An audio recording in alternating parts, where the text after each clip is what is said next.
This is the thing, these little shits in the comments that think they run the show. Oh, they're 30 seconds late. They're starting the show late. Listen, I started this show exactly to the second at the starting time, according to StreamYard. I had it right in front of me. I got it exactly right. So quit your whinging, everybody. And that's all I've got to say about that. Today is not the day to come at me because let me tell you. This is a don't fuck with either of us day. This is a day where you are going to get steamrolled and you're going to get served, whether you deserve it or not. Well, yeah, exactly. This is not about proportional responses. Can I illustrate that point? You didn't know I was going to do this. Can I read an email to you that I received just as a way of warming up and my reply? Because this really, really activated my almonds. I went absolutely to town on this. I'm going to have to find it. Excuse me. There it is.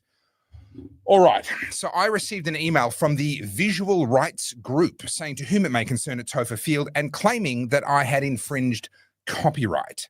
Now, I'm going to bring up the post that they're claiming I infringed copyright on so that everyone can see it, so that you all know what we're talking about here.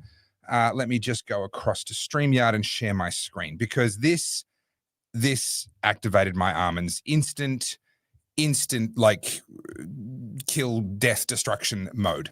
You want to go break some legs? I'll break some legs. This was a post that I made where I took a graphic that had been made by the Herald Sun. You got the Herald Sun branding on it. Couple forced to barricade themselves inside bedroom after armed thugs stormed home. Now, what I do is political commentary, right? I add commentary and perspective to things. Now, let me just update the screen here. Has that come through correctly? Yes, it has. You will see that my comment on this post is Victoria is the California of Australia, complete with the 1970s era gang wars and street killings of LA. How much worse does it have to get before Victorians demand better? Okay, so that's my commentary. That's my commentary on that particular post. That's what I do, right? I've got, there's 3 different images in there from 3 different news stories that I have grabbed and put together and basically made the point we're going down the same spiral that Los Angeles went down in the 1970s and 1980s or 1960s and 70s when they descended into full-on gang warfare on their streets. Right. So basically they say to me in this email, you owe us money right now, pay up or else we're going to chase you with legal, like we're going to chase you for payment and we're going to sue you. We're going to get the lawyers involved. Who's the company that did this? So this is a mob called Visual Rights Group. They're not even in Australia, but this is a company that does act on behalf of a lot of different copyright holders all over the world, artists whose images are being used without someone paying for the rights to use it or these various things. And what they say is you have to pay us because you've already used it. And when you pay us, it doesn't buy you the right to continue using it. So you need to take it down and you need to pay us for having infringed our copyright.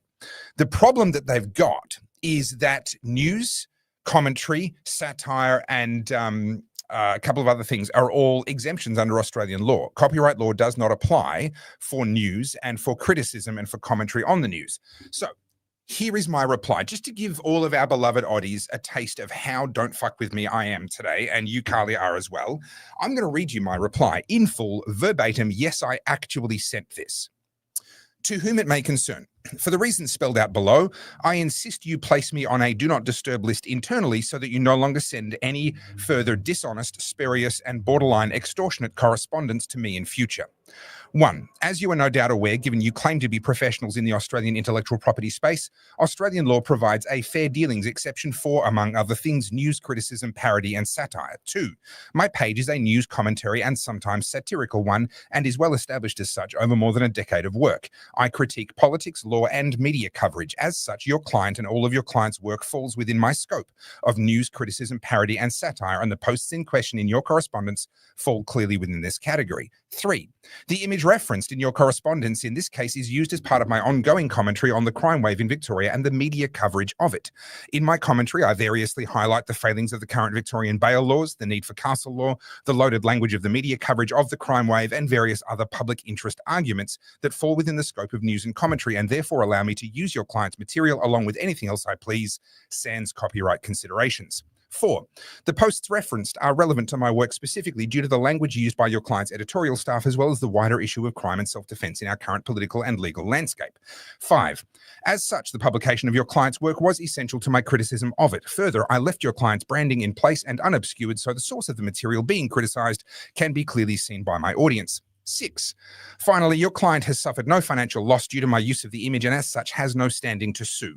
Me posting the image has in no way impacted the reach of the image when posted by your client. The algorithms simply don't work that way. In fact, I could argue that I've provided free advertising for your client and their brand by drawing their work to the attention of people who would not otherwise have seen it. For all of the above reasons, I will not be entertaining your spurious claims of copyright infringement and your attempts to extort money from me, despite you being well aware of my exemption under Australian copyright law. Since threats of legal action are your modus operandi, allow me to reciprocate. I will defend my work against all legal threats with extreme prejudice and total disregard for costs. And in the case of baseless, spurious, and borderline standover man threats like yours, I will ensure the case is slow, expensive, public, and both you and your client will desperately wish you had not threatened me by the time it is over. I am best left alone. I look forward to never hearing from you and your fellow parasites again. That was sensational. And yes, I sent that. I literally sent that email. I just read it out word for word. That is exactly what I said to them. I am done. I am so over this bullshit. That sounds like a Spicy Girls email. That's very impressive. Well done. I lost my nut. I tell you what, that actually made me feel so much better, and I'm glad that I vented on them because I didn't vent later on in the day on other people that I might have otherwise vented on. So it was a good little catharsis for me.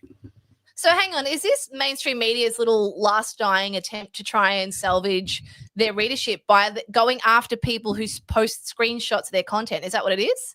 So what this is a company that basically has become kind of the debt collectors of the internet world, where they represent anyone who will engage them to go and chase copyright payments for the use of someone's image. Now, I understand that there are copyright infringements going on. I personally don't believe that copyright law should exist, and I say that as someone who is a content creator whose work gets ripped off all the time. But I understand that a lot of people have a very different view on that, and they think that it should exist, and it certainly does exist. So fair enough, a company that goes and follows up on behalf of copyright owners, that's a legitimate business under the current climate. But I want to make a point, which will be the basis of a court case should it ever come to that, which it won't. Them sending out blanket blasé extortion threats without doing proper due diligence to actually check whether someone, for example, has an exemption under Australian law is a lot like the robo-debt scandal, where the Australian Tax Office were just blasé sending out demands to people and then doing the research later, right? Yeah. This does actually amount to extortion, in my view, and there's a lot of people who are less experienced than me. Like, I've dealt with this shit before. I'm not that intimidated. You can use a little bit of legalese on me, and I really don't care. There's a comment here. It's almost like phishing. It almost is. It's legalized phishing. It's legalized standover tactics. And there are people less experienced than me that get intimidated by it. Yeah, and they'll pay. Yeah. Yeah. And that's the whole purpose of it. It's a deterrent. They're not expecting, to get everyone. It's just to see, they're just trying to rattle you, basically. Yeah. So hopefully that reply does its job and I never, ever have to hear from their sorry asses ever again. Isn't it interesting? Like, you're not the first person I've heard say that. There's quite a bit of this going around, not just around sharing screenshots, just more so old institutions trying to claw back their readership and their circulation. And I think this is a part of people realizing they no longer have the power now. Like, I did a 1-hour interview with the Herald Sun about a week ago, and don't worry, I recorded everything. So if they misquote me, I'm not in the mood to be messed with. I was pretty hesitant to give the interview, and I said, look, I'll give you an interview, but just so you know, I'm also recording. And, it ended up being a good chat, but I don't think the article's come out yet, or if it comes out, who knows. But she said, I noticed that you share a lot of the screenshots from inside the app, like in your videos. And I said to her, I'm like, yeah, I do. She goes, oh, you're obviously a member. And I said, yeah, I pay my $30 a month to the Herald Sun. And she's like, it's good to see that, you read the content and whatever. And she sort of said, those screenshots go pretty viral. I'm like, isn't that a wonderful thing for your company though? Because the screenshot's nothing. The actual article's always behind a paywall. If someone wants to read your article, they can. But remember, newspapers used to be $1. So all Yeah. of a sudden, you've got to now pay for these online subscriptions. You've got to pay behind paywalls and whatnot.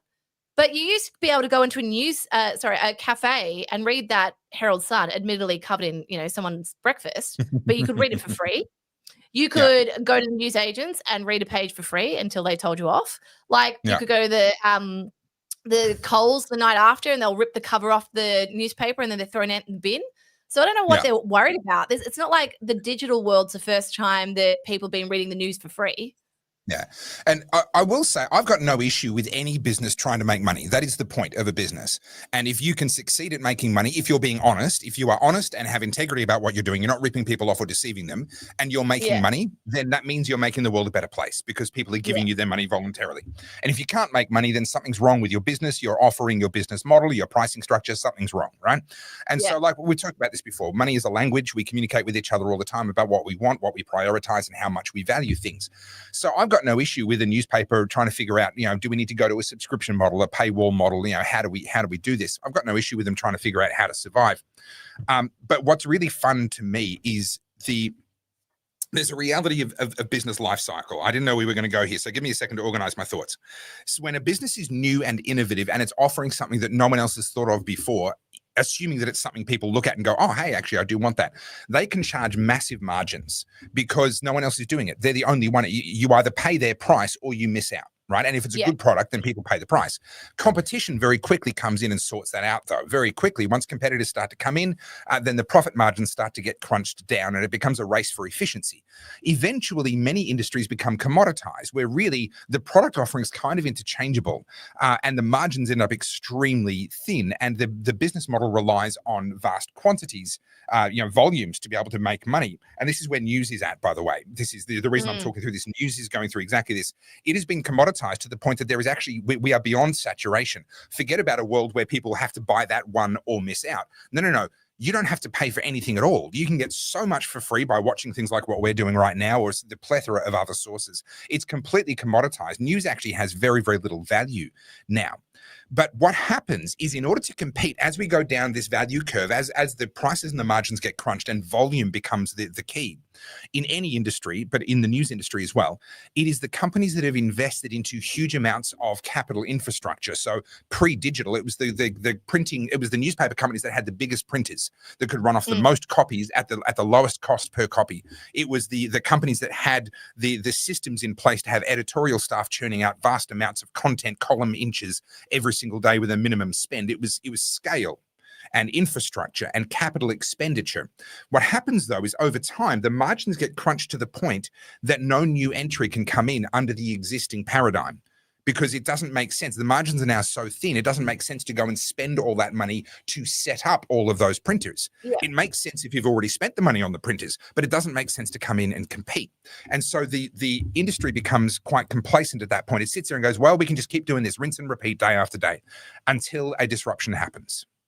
What happens in that moment, and this is where the media is at right now, this is why I've just gone through that long-winded explanation, where the media is at right now is all of that infrastructure and that scale and that capital expenditure that used to give them their edge is now a millstone around their neck because their competitors don't have to spend that money at all.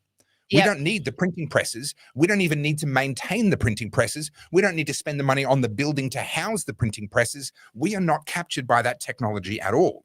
And so the thing that gave them their edge in the 50s and 60s and 70s and 80s has fast become a millstone around their neck.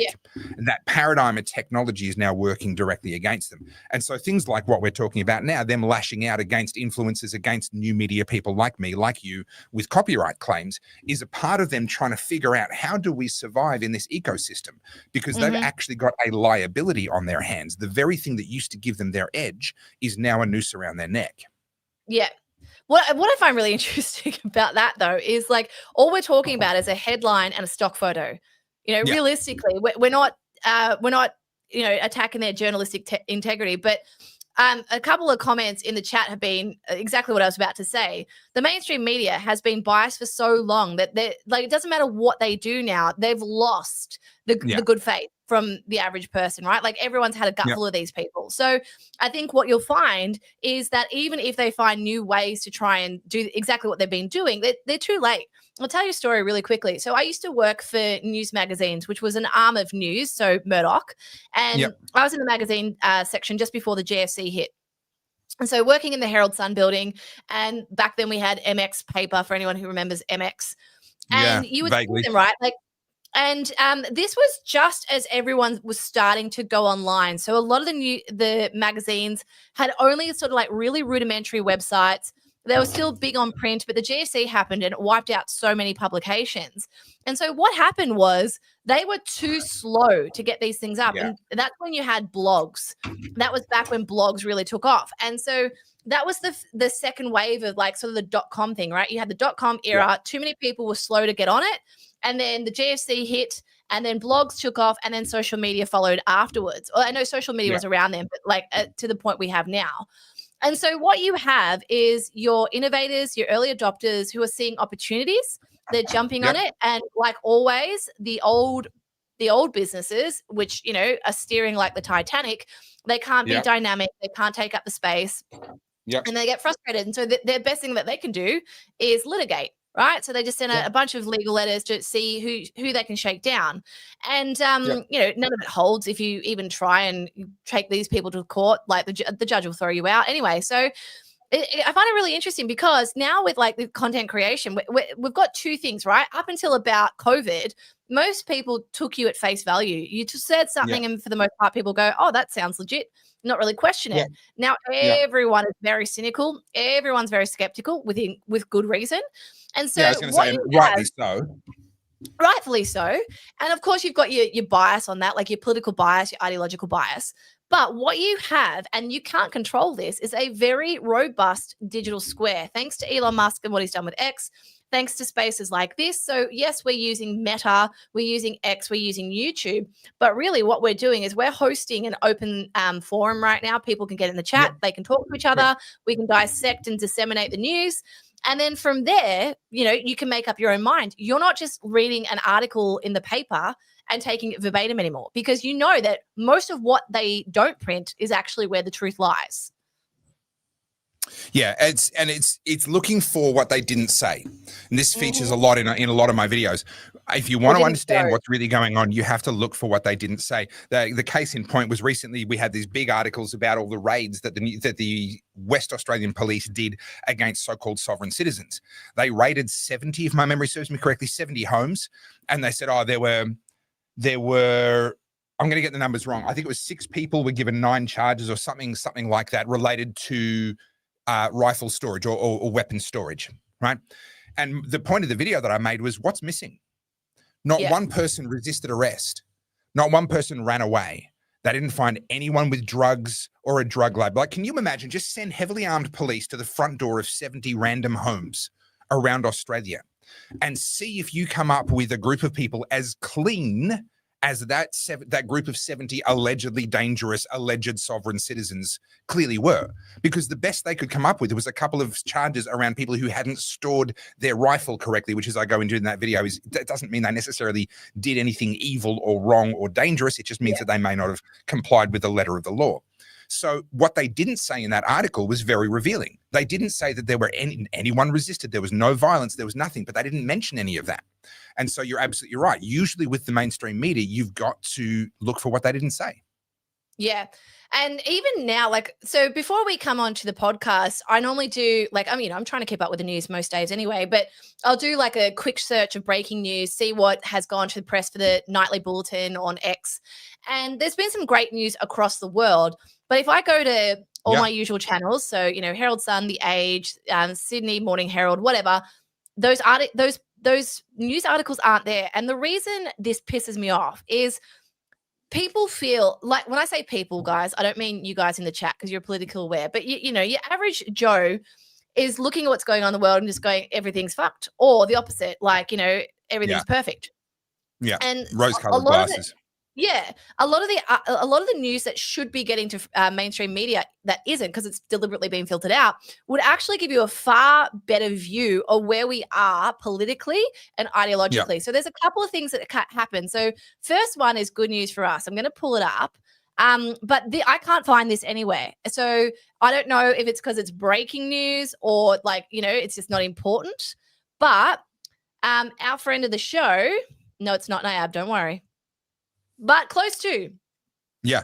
Javier has been re-elected, right? Like he's out in front. It looks like he's back in, and all of the press around Argentina was saying how they didn't like him, that they were opposed to a lot of his legislation, that they were really unhappy. Yet, why has he won with such a high margin as well? So so if you saw this as a normie, a libertarian, pro-small government has just been re-elected. You saw Nayab in El Salvador got re-elected.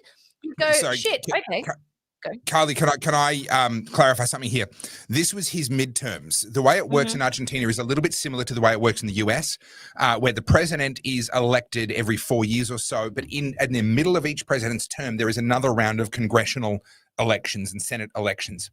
So Javier Milei was not personally up for re-election this time around. However, it was extremely important, and his win is extremely significant, because when he was elected as president, the thing that we're not used to in Australia, the prime minister is the person from the most popular party. Right? If Labor have the most seats, we have a Labor prime minister. If Liberals have the most seats, we have a Liberal prime minister. It does not work that way in presidential systems. You vote for Congress, you vote for the Senate, and then you vote separately for who the president is going to be. And so you can end up with a president that doesn't have a majority of support in their own cabinet, in their own Congress, or in their own Senate. And that's exactly the situation, for example, historically. What's his name? US president, tear down this wall. Reagan. Reagan faced most of his time as president in a minority position. And what that means is he can have the agenda that he wants to have, and he can say what he wants to say. And in the executive branch, he can do things, but he can't get legislation passed. He can't get bills through Congress or through the Senate. And Javier Milei was in exactly that position.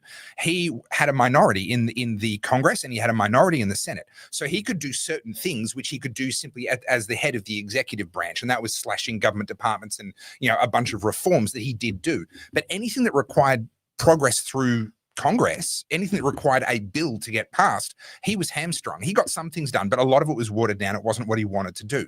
The significance of this, and honestly, you're dead right. The BBC and others around the world, they were cheering for a Javier Milei wipeout.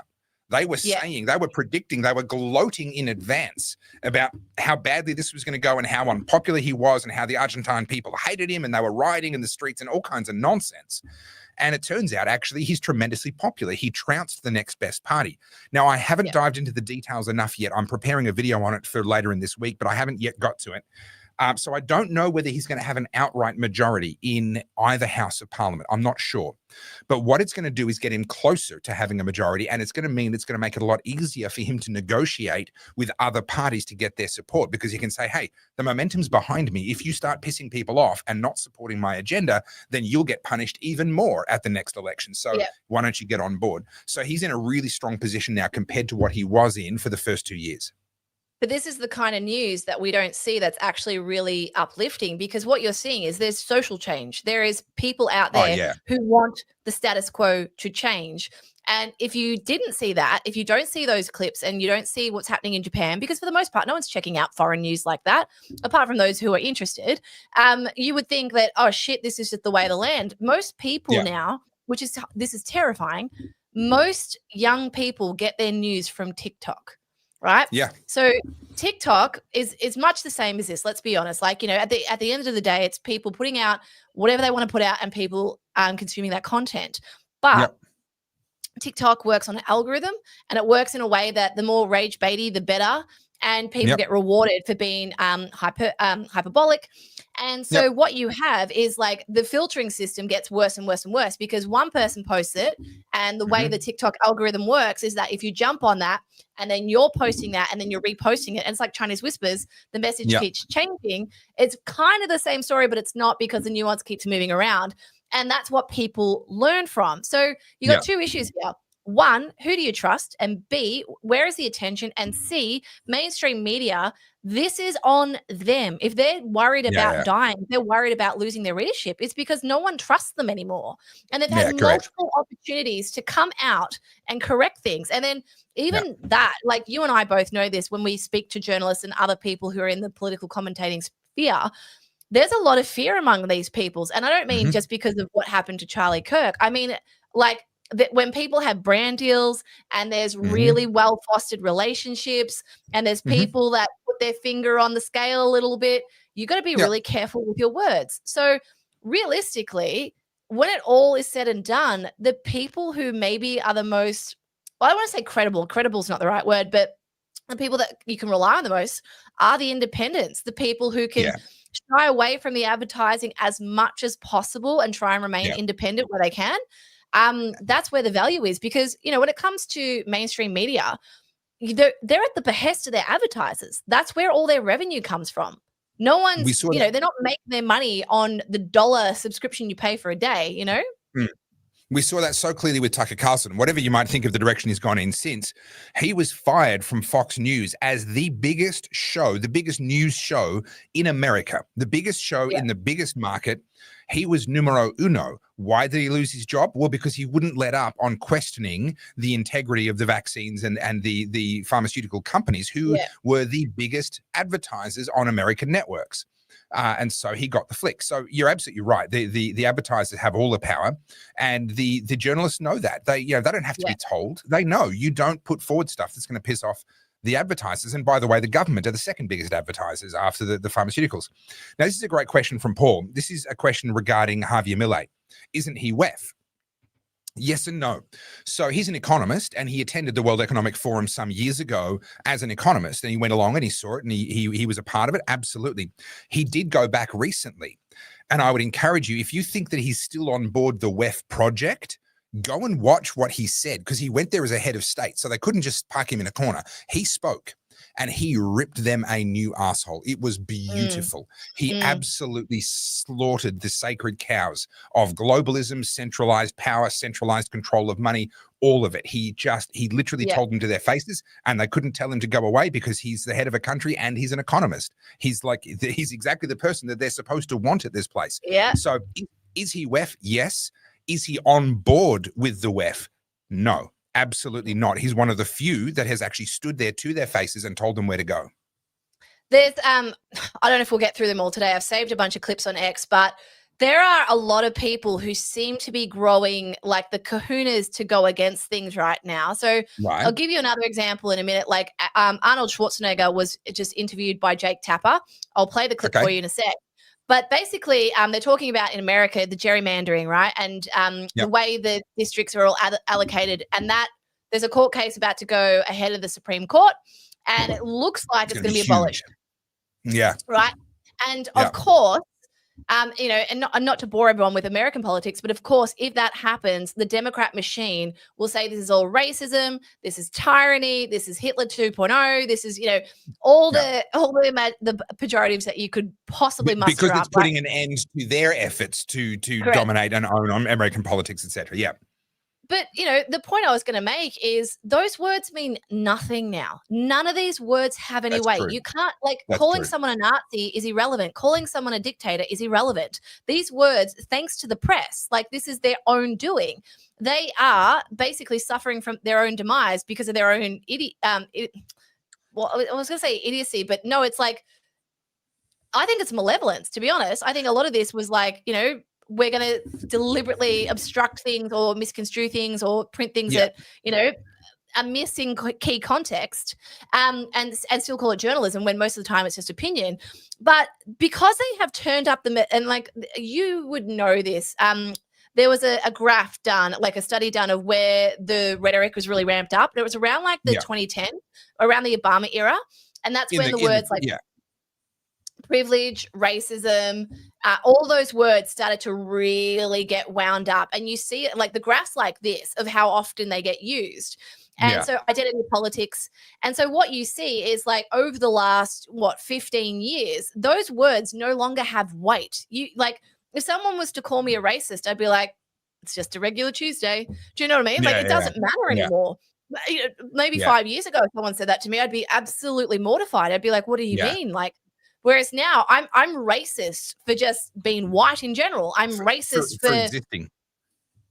Exactly. I'm a bigot for being a woman that's biologically a woman. Like, do you know what I mean? So the left only have themselves to blame with this stuff. So when it comes to mainstream media, I find it really interesting. And now with AI as well, throw that into the mix. You'd be surprised. Like, in the next 2 years, I think a lot of these institutions will fade into oblivion. They're already dying, right? And when They're you talk about struggling. advertising as well, you got the advertising cartel. They blocked X, so that was a big one as well. Javi. So they all conspired to stop X from getting advertising dollars, and that makes people like, those who are a bit more aware of these things become incredibly skeptical. So then they're not going to support it, and then it becomes a flow-on effect. It starts small, but the reason I brought all that up is your normies, if they had seen some of these stories that have been hidden from their view, they would realize we're further down that pipeline. They're probably thinking, God, it's like 10, 15 years before we see change. No, it's closer than you think. It's just that a lot of this stuff isn't being brought to the surface.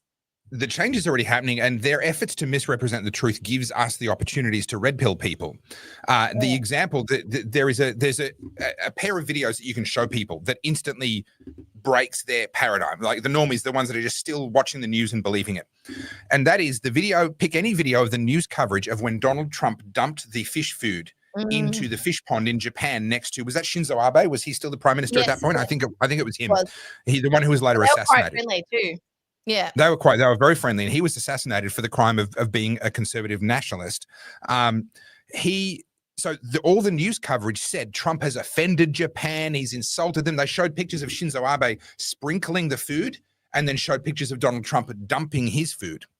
What they didn't show you was the whole thing, which is widely available on the internet. You can go and find it, the unedited version. Shinzo Abe sprinkles some, Trump sprinkles some, Shinzo Abe empties the rest of his container into the pond, dumps it. Trump follows suit. He dumps it. He did exactly what the Japanese prime minister did. And when people see what really actually happened, because a lot of people remember that story for some reason, I'm not quite sure why, but even amongst normies, that was one that kind of was like, oh, this buffoon, like, I can't believe that he got into the White House. And then you show them the unedited tape and you go, hey, at some point you're going to have to realize that they lied to you on purpose. This wasn't an editorial mistake. This wasn't a misedit. They consciously knew what the truth was, and they made the decision to tell you something that they knew was a lie. Now, coming back to the congressional district thing, because this is a massive story. This is so much bigger than most people realize it is. This is, again, the Democrats overplayed their hand. And so we're talking about the media overplaying their hand, and that gives us an opportunity to show people what the truth is, right? This is the Democrats overplaying their hand. There's a saying that goes around, and I think it's broadly true, that the right of politics thinks that the left is wrong. The left of politics thinks that the right is evil. And that's a really important distinction. So for the Democrats, all's fair in love and war, because they're not trying to win a contest of ideas. They're trying to defeat evil.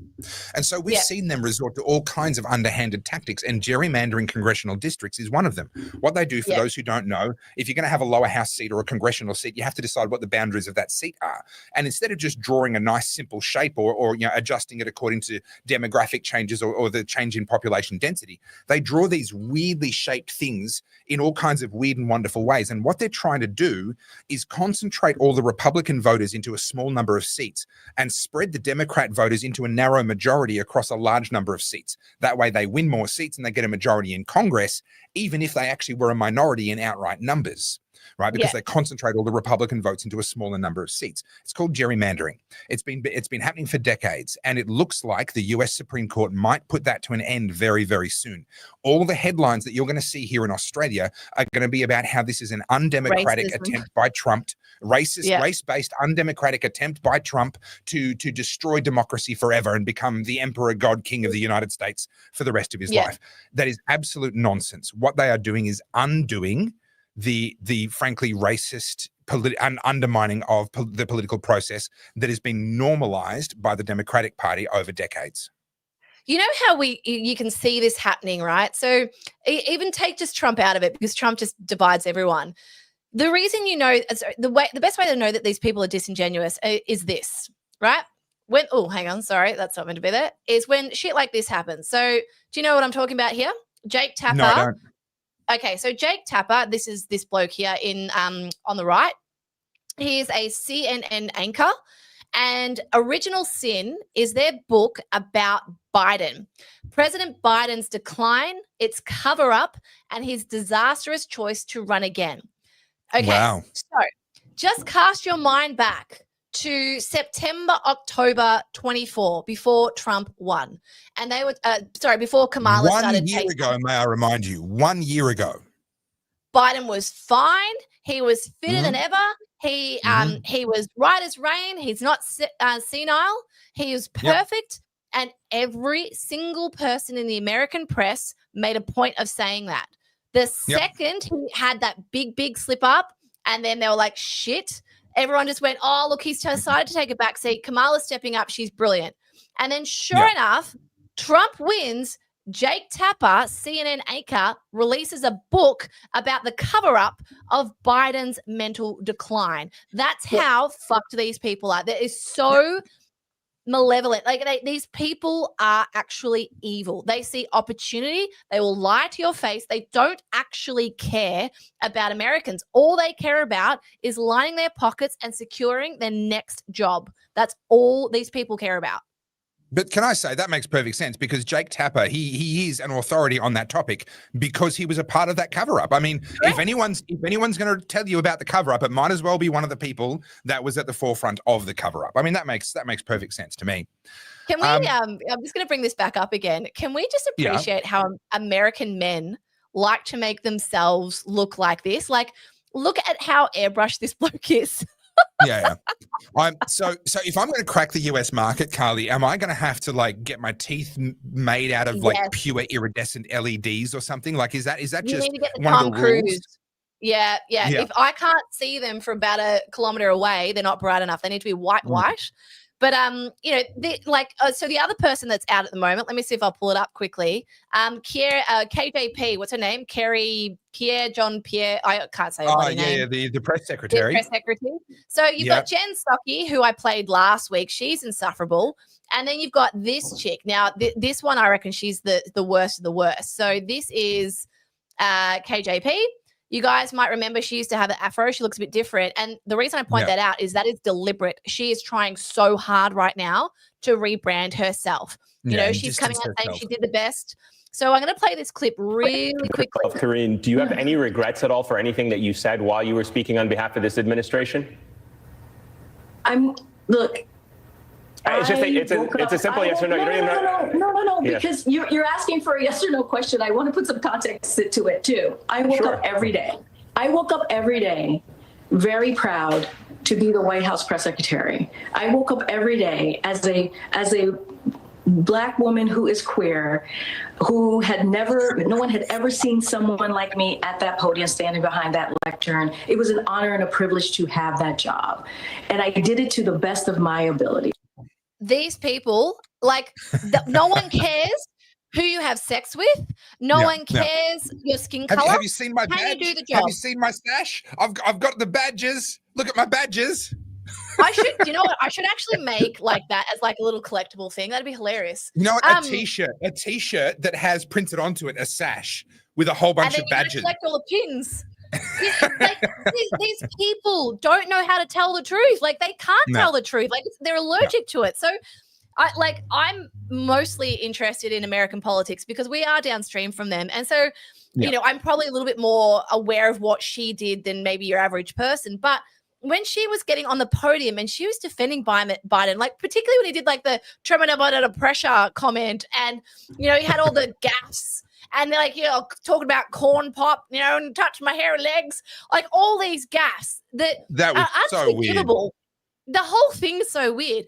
Her and Jen Psaki were literally running cover for this bloke. And now all of a sudden they're like, oh, you don't be mean to me. I'm just a queer Black woman. Like, don't worry about me. I don't know why she became Mexican then. Sorry, but. To be fair, it is her job to run cover for him. That is literally the press secretary's job. And you know, if you're on a team, you have to play for that team. And I do have some patience for that. There is a line where you just lose your integrity, and that should never be crossed. But putting that aside, I'm not going to begrudge somebody playing for the team that they were on at the time, but don't expect us to forget that you were on that team. Don't think that once you're not on that team anymore, that you can just walk away from the dumpster fire you created. My favorite thing is, how do they think that we don't have the clips? Right? If you said it, especially as a press secretary or as a CNN anchor, we got it. You know, like, don't know if you've noticed, there tends to be a lot of cameras in that room. I'm not sure if she noticed that. But yeah, a lot of stuff in that room gets recorded. Yeah. So another one I want to show you, you know, I wasn't meaning to be an American theme, but this is exactly what's happening in Australia. So it's important to talk about this. But where is the article? Here we go. This is Topher's new favorite friend. Last time I brought him up, you didn't know who he is, but hopefully now you do know who this guy is. Did you see this? I'll know when you put him on screen. This bloke, second in. Harry what is this? A TV show for ants? I can't see that. Oh, hang on. Can I make it bigger? Let's see. Let's go. When did Kamala Harris? Great. Can you see that now? Yeah, I can now. I don't know who that is. Okay, so guys, if you missed this, I'm going to show you something beautiful. All right, so obviously on the left, you got Piers Morgan. Middle one is Harry Sisson. This is the poop head guy, yeah. This is poop head guy, yeah. So you might remember him from the video where Donald Trump's literally dropping poo on his head to the song Danger Zone. Some of Trump's best trolling. I love it. Yeah. The two in the middle, I'm not too sure, but I know the woman in the red, she's a conservative, and I know the other guy in the end is Jack Posobiec, right? So Harry, just to give it context, Harry was like, name me one Democrat official who said that Trump was Hitler. Name one person who said that Trump is like Hitler, right? And that was his comment. And then what followed was Jack Posobiec and the lady in red came with the receipts quicker than I think Harry was expecting. So I'm just going to play this really quickly. Hang on, where are we? By the way, I'd be happy to answer the question about whether or not a high-ranking Democrat has used this rhetoric. Who is Kamala Harris? I know. I want you to answer all the questions. I want you to answer all the questions for you. Who is Kamala Harris? Wait. Answer all the questions I just gave you. And can you name me when Kamala Harris said that Donald Trump is Hitler? When did Kamala Harris? Great. Was Kamala Harris last year a high-ranking Democrat when she was When did Kamala Harris call Donald Trump Hitler? October of 2024. Kamala Harris said on the campaign trail, Donald Trump vowed to be a dictator on day one. His former chief of staff said he wanted generals like Hitler's. Donald Trump openly admires dictators, including Adolf Hitler. Last October, that was said on the campaign trail from the Democrat. Kamala Harris said this during the campaign, during the closing days of the campaign. It was her final campaign. So I want to play the whole thing. Has the exactly. Yeah, that was my point. That they did exactly the thing that I said they didn't do. Yeah. Someone. Oh yeah. I know that. So the reason I show this is that's how disingenuous these people are. They forget that everything is like being everything is being screenshot, everything's been recorded. So if you're going to come out and say something like that, be prepared that someone's going to bring receipts. The best way to avoid that is to say, I can't personally recall anyone calling Trump Hitler. And then people go, oh, here's the receipts. And then you go, okay, well, there you go. I'm sorry, I wasn't aware of that. Like that would be how you would class that interview. But that reaction, right, from Harry, that's your traditional leftist. So Harry is a paid Democrat shill. He's like 2021. But how's the facial expression? Like he's melting under all the pressure because he's been caught out. But the reason I brought that out is Harry is actually a symptom. He's not the problem. Harry is in an echo chamber. In his echo chamber, in the news that he consumes, no one called Trump Hitler, right? In his sphere, like all the stuff that we see, he doesn't see. So when it comes to debating these people, we're coming at it from totally different views of the world. Not just because we're politically or ideologically different, because we are exposed to totally different content. And the reason we're exposed to different content is because for the last 10, 15 years, the mainstream media has been co-opted by the left. The institutions for longer than that have been co-opted by the left. So a lot of the information that's disseminated is left-leaning, and it's very positive to the left. It's positive. That's right. That's right. They edit out a lot of the really ridiculous stuff. They don't present that. They present the more moderate and reasoned stuff. Carly, I'm mindful that we've got a couple of super chats here that we need to get to. I apologize. Yeah, let's do that. So we got Daniel Tabram, the regressive left. It's time we refer to the woke mob as the regressive left. Calling them progressive gives them undeserved credit to the dipshits. Yes. What was it Jordan Peterson was saying the same thing? We've got to call them or transgressive. I think transgressive might have been his angle on it. So that they go looking for ways to transgress. They go looking for ways to be subversive. I would go one further. I think we just need to call them retards. Like, we just need to have a renaissance for retard. Yeah. Yeah, fair enough. Not to take over quickly, but I have been introduced to a new book, and I will start reading it next week. This week is off limits, but it is called Woke Eugenics. Yes, I haven't read that. I know of it, but I haven't read it. I'm excited to dive into this because this is kind of what I've been saying for a really long time, and then a professor has gone and actually written it. So this is talking about how the political right has viewed wokeness as an agent of destruction in the West. But what they're actually doing is maybe saving the West, because the left aren't having children. They're kind of like eradicating themselves from the gene pool. Yeah. And I was like, so maybe we shouldn't be so harsh. This is the death cult at work. I've talked about that before. Yeah. No, the future is written by those who show up, and the left's, their kids aren't showing up. Yeah, so I will read this and I'll get back to you guys, but retard is what I'm calling them. All right. Found Hope says challenge accepted. That must be part of a thread or something. I'm not sure. I don't know what the challenge is. For Topher, immigration is the problem. For Carls, they are potato scallops. I don't know how you got that immigration is the problem for me. I've literally said the opposite, but anyway, okay. I rest my case and update my will. That's where we differ. Head. Yeah, maybe. Okay, maybe that's. Oh, I see. Yes, those are the areas where we butt heads with each other. I see. Yes, because you say that they're potato scallops. And I'm not going to tolerate you guys starting another war in these comments today. I've had enough. Today is not the day to tell me about potato scallops. I'm sorry. Like, I hate to break it to you, Carly, but the comment section is the Wild West, and they can do whatever they damn well please, as long as they don't go full Amanda Trollier retard. Then we're not kicking people out for calling you out on the potato scallops issue. All right, we're not censoring that. The next thing's going to be like Androids are better than iPhones, and then you guys are going to start telling me that Pepsi Max is better than Coke Zero, and like I'm just going to get really mad. So let's not do that today, okay? So can I give you some really wonderfully good news for you, and really scary news for me? Oh God, okay. I have noticed over the last 18 months or so that my arms have been getting shorter. I don't know if anyone else has experienced this. It often happens to people in their 40s, where you used to hold things this far away and you're having to extend your arm further and further because your arms are getting shorter as you get older, obviously. And I was told to go and see somebody about this. I don't know if can we let that focus? Can you read that? Are you blind? Yeah. So I would tell you what's on the other side of the card, but I can't read it, unfortunately. So there's some scribble and some numbers and things.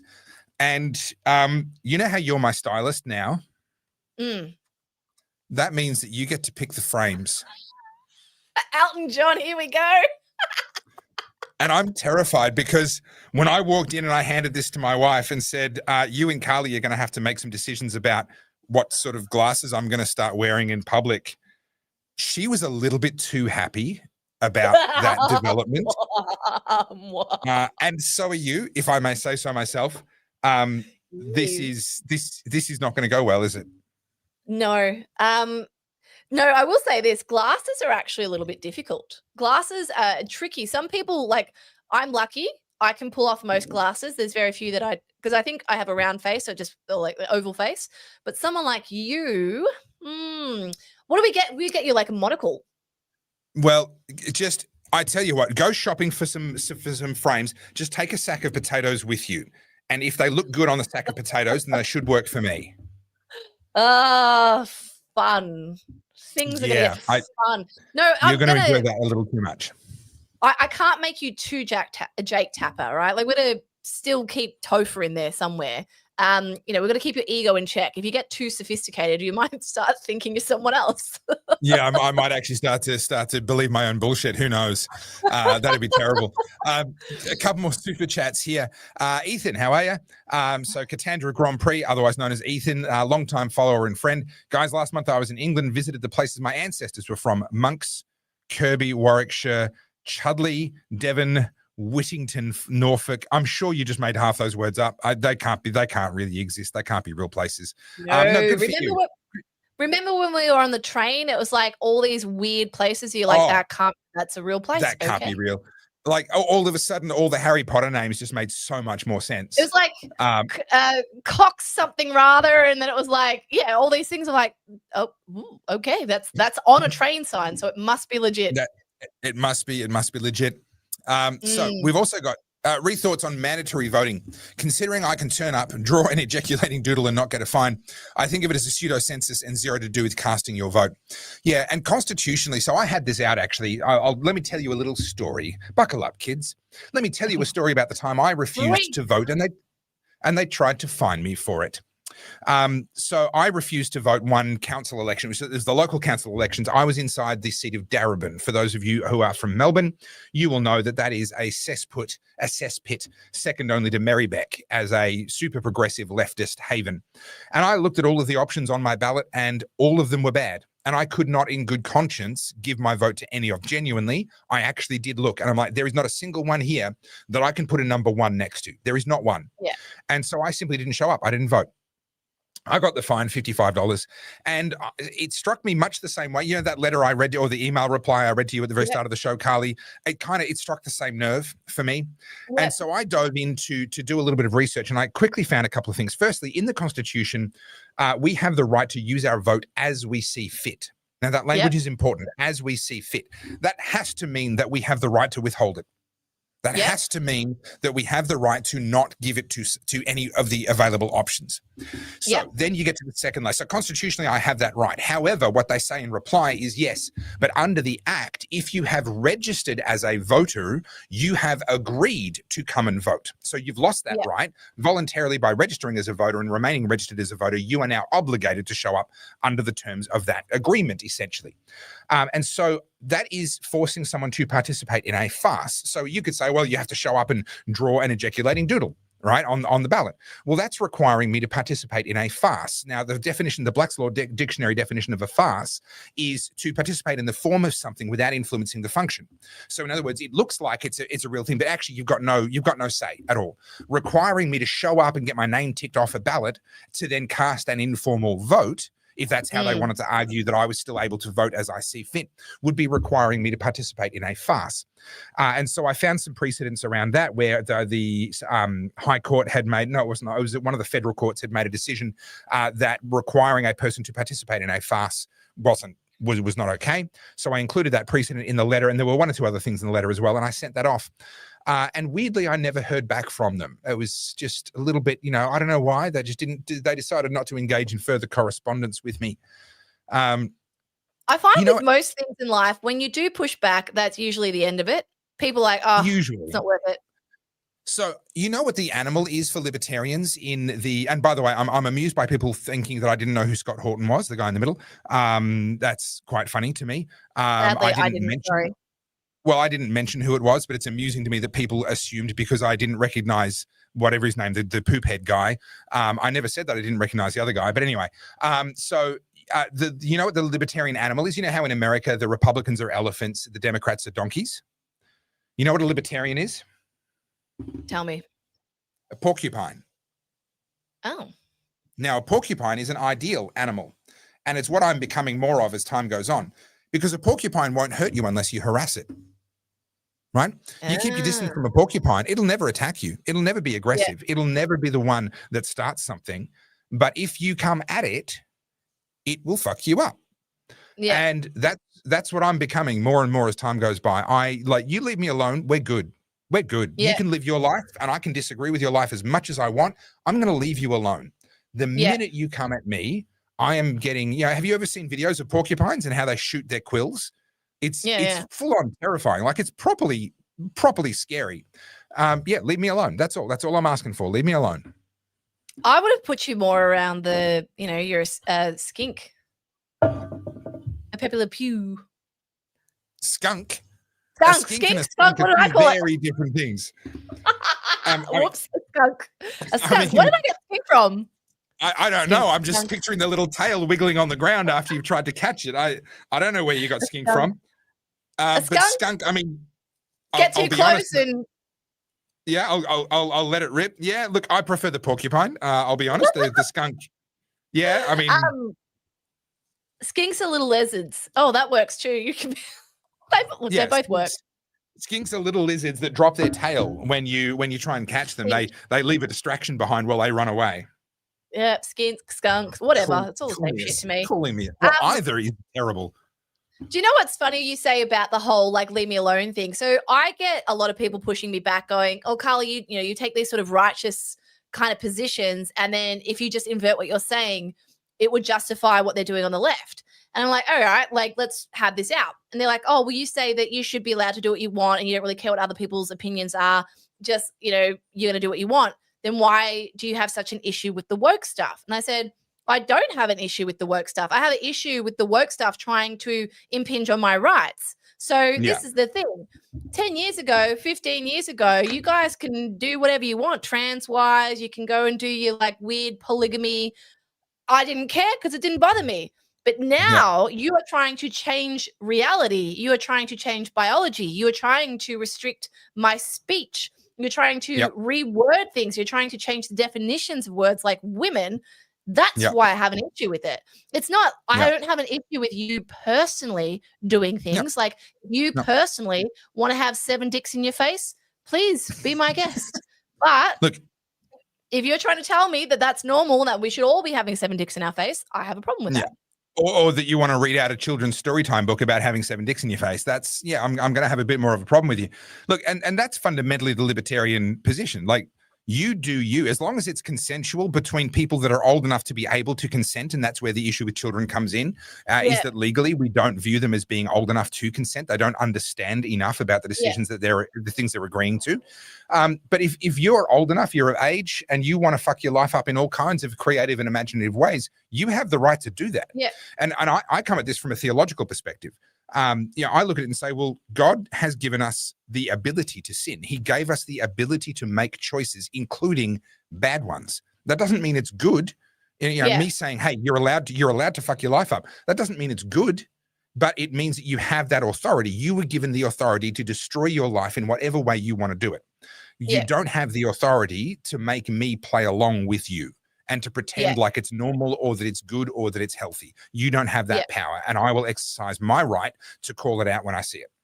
Yeah, I feel the same. Like when it comes to the fringe stuff, like I think I've talked about this before, but like for those who haven't heard this before, I'll just tell you very briefly.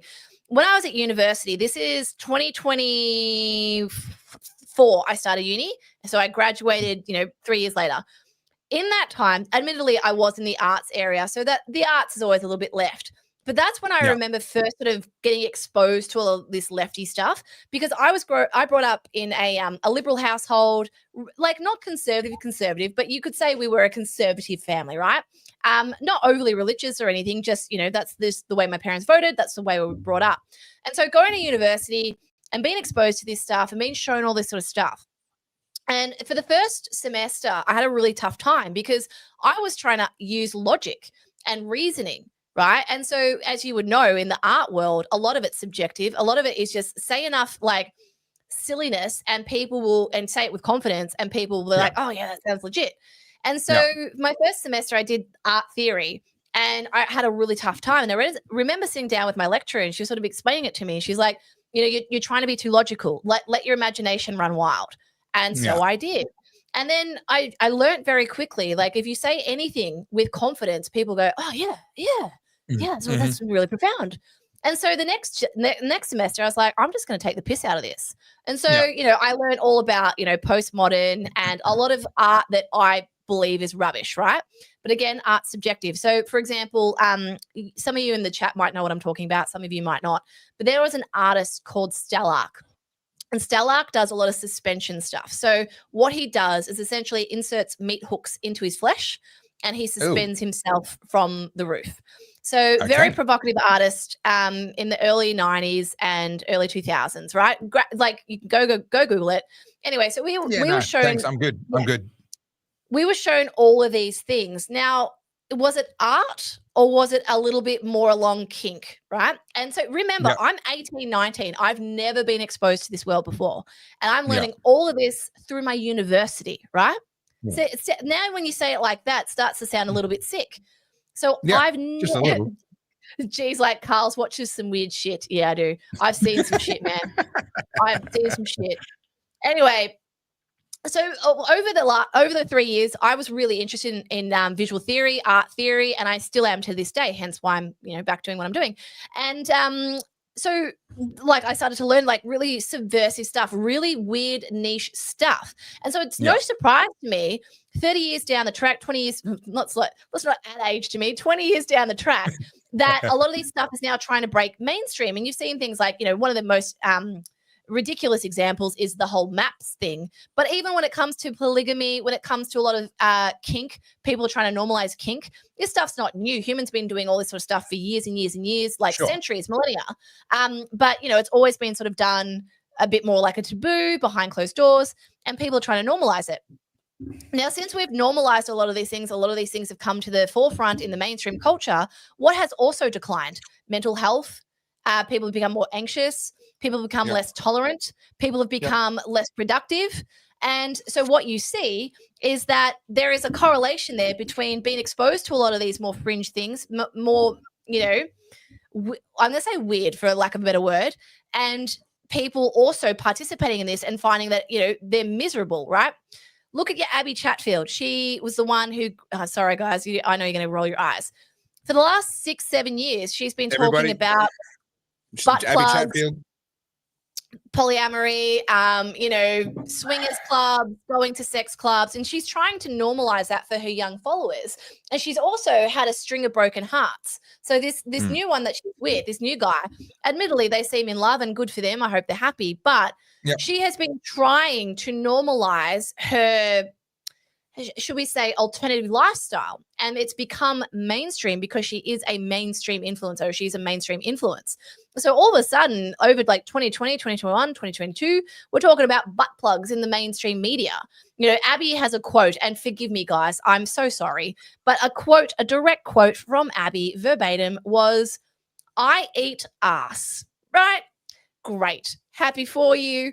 I'd high five you, but after you've disinfected your hand, I'd prefer that. And so this is the issue. This is why culture matters. And if people are going to be rolling their eyes, I don't care about culture, let's get back to politics. Well, this is where this shit festers. You want to know why we're now debating what a woman is? It's because for the last 30 years, these people have been showing unsuspecting young girls like me some really weird shit. And it starts Dude, I've seen some shit. I'm going to say one word, and I'm not even going to tell you what it is, but I learned what rosebudding is. And after that, I can tell you now, I've seen it all. Do you know what I just said? Do you know the word?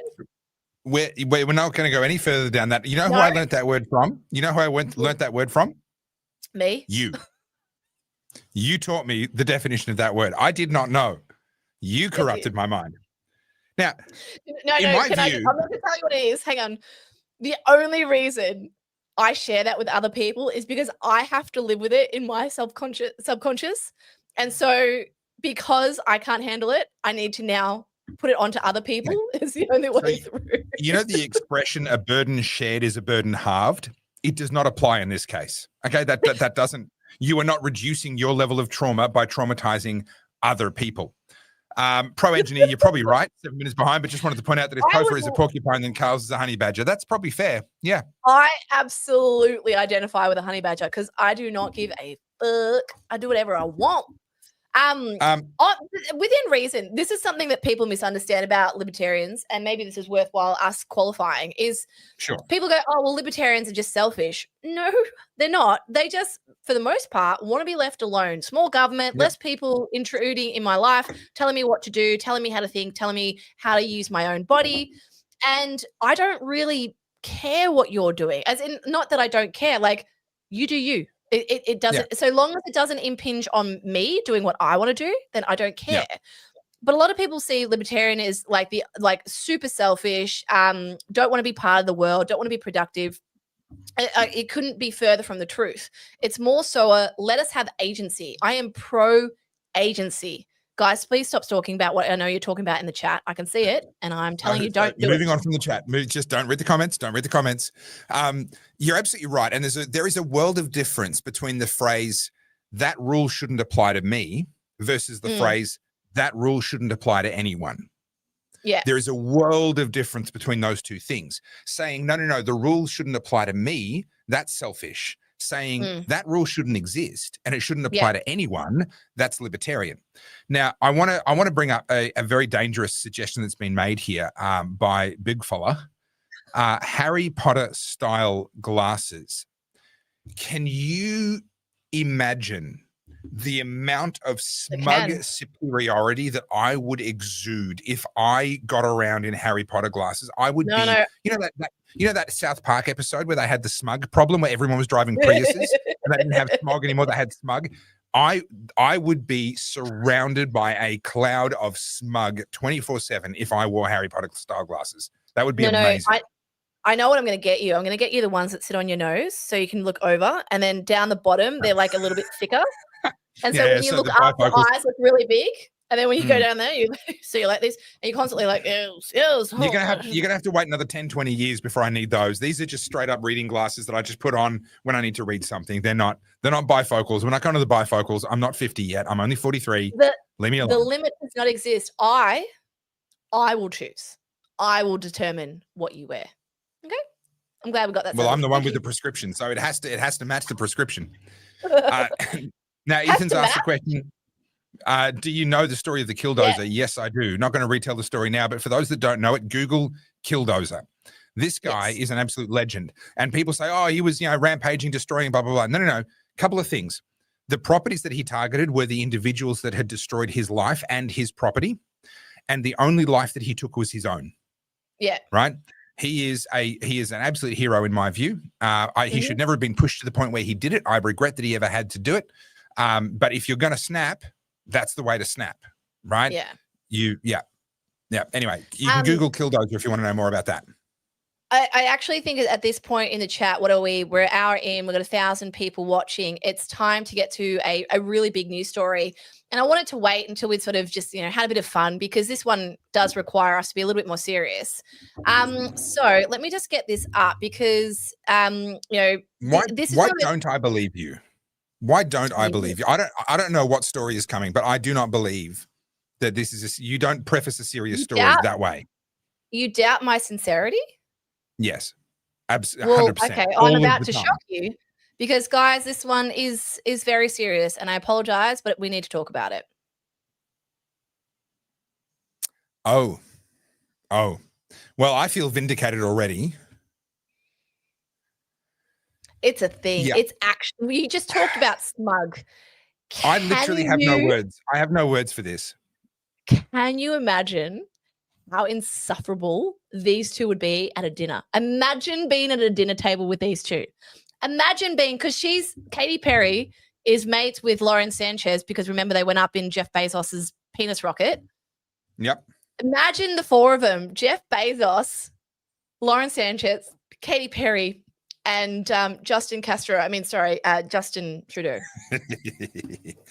I don't want to. Thank you. I appreciate the offer. I do not want to imagine that at all for even a moment.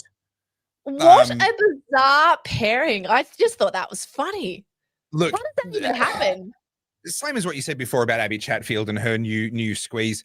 Like, I wish them well. I hope they find happiness. To be fair, they've probably got a lot in common.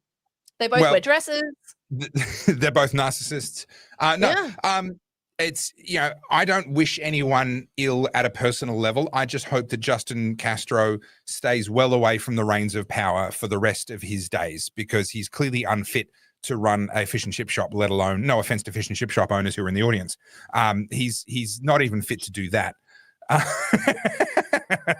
Kyle. This is an after dark show.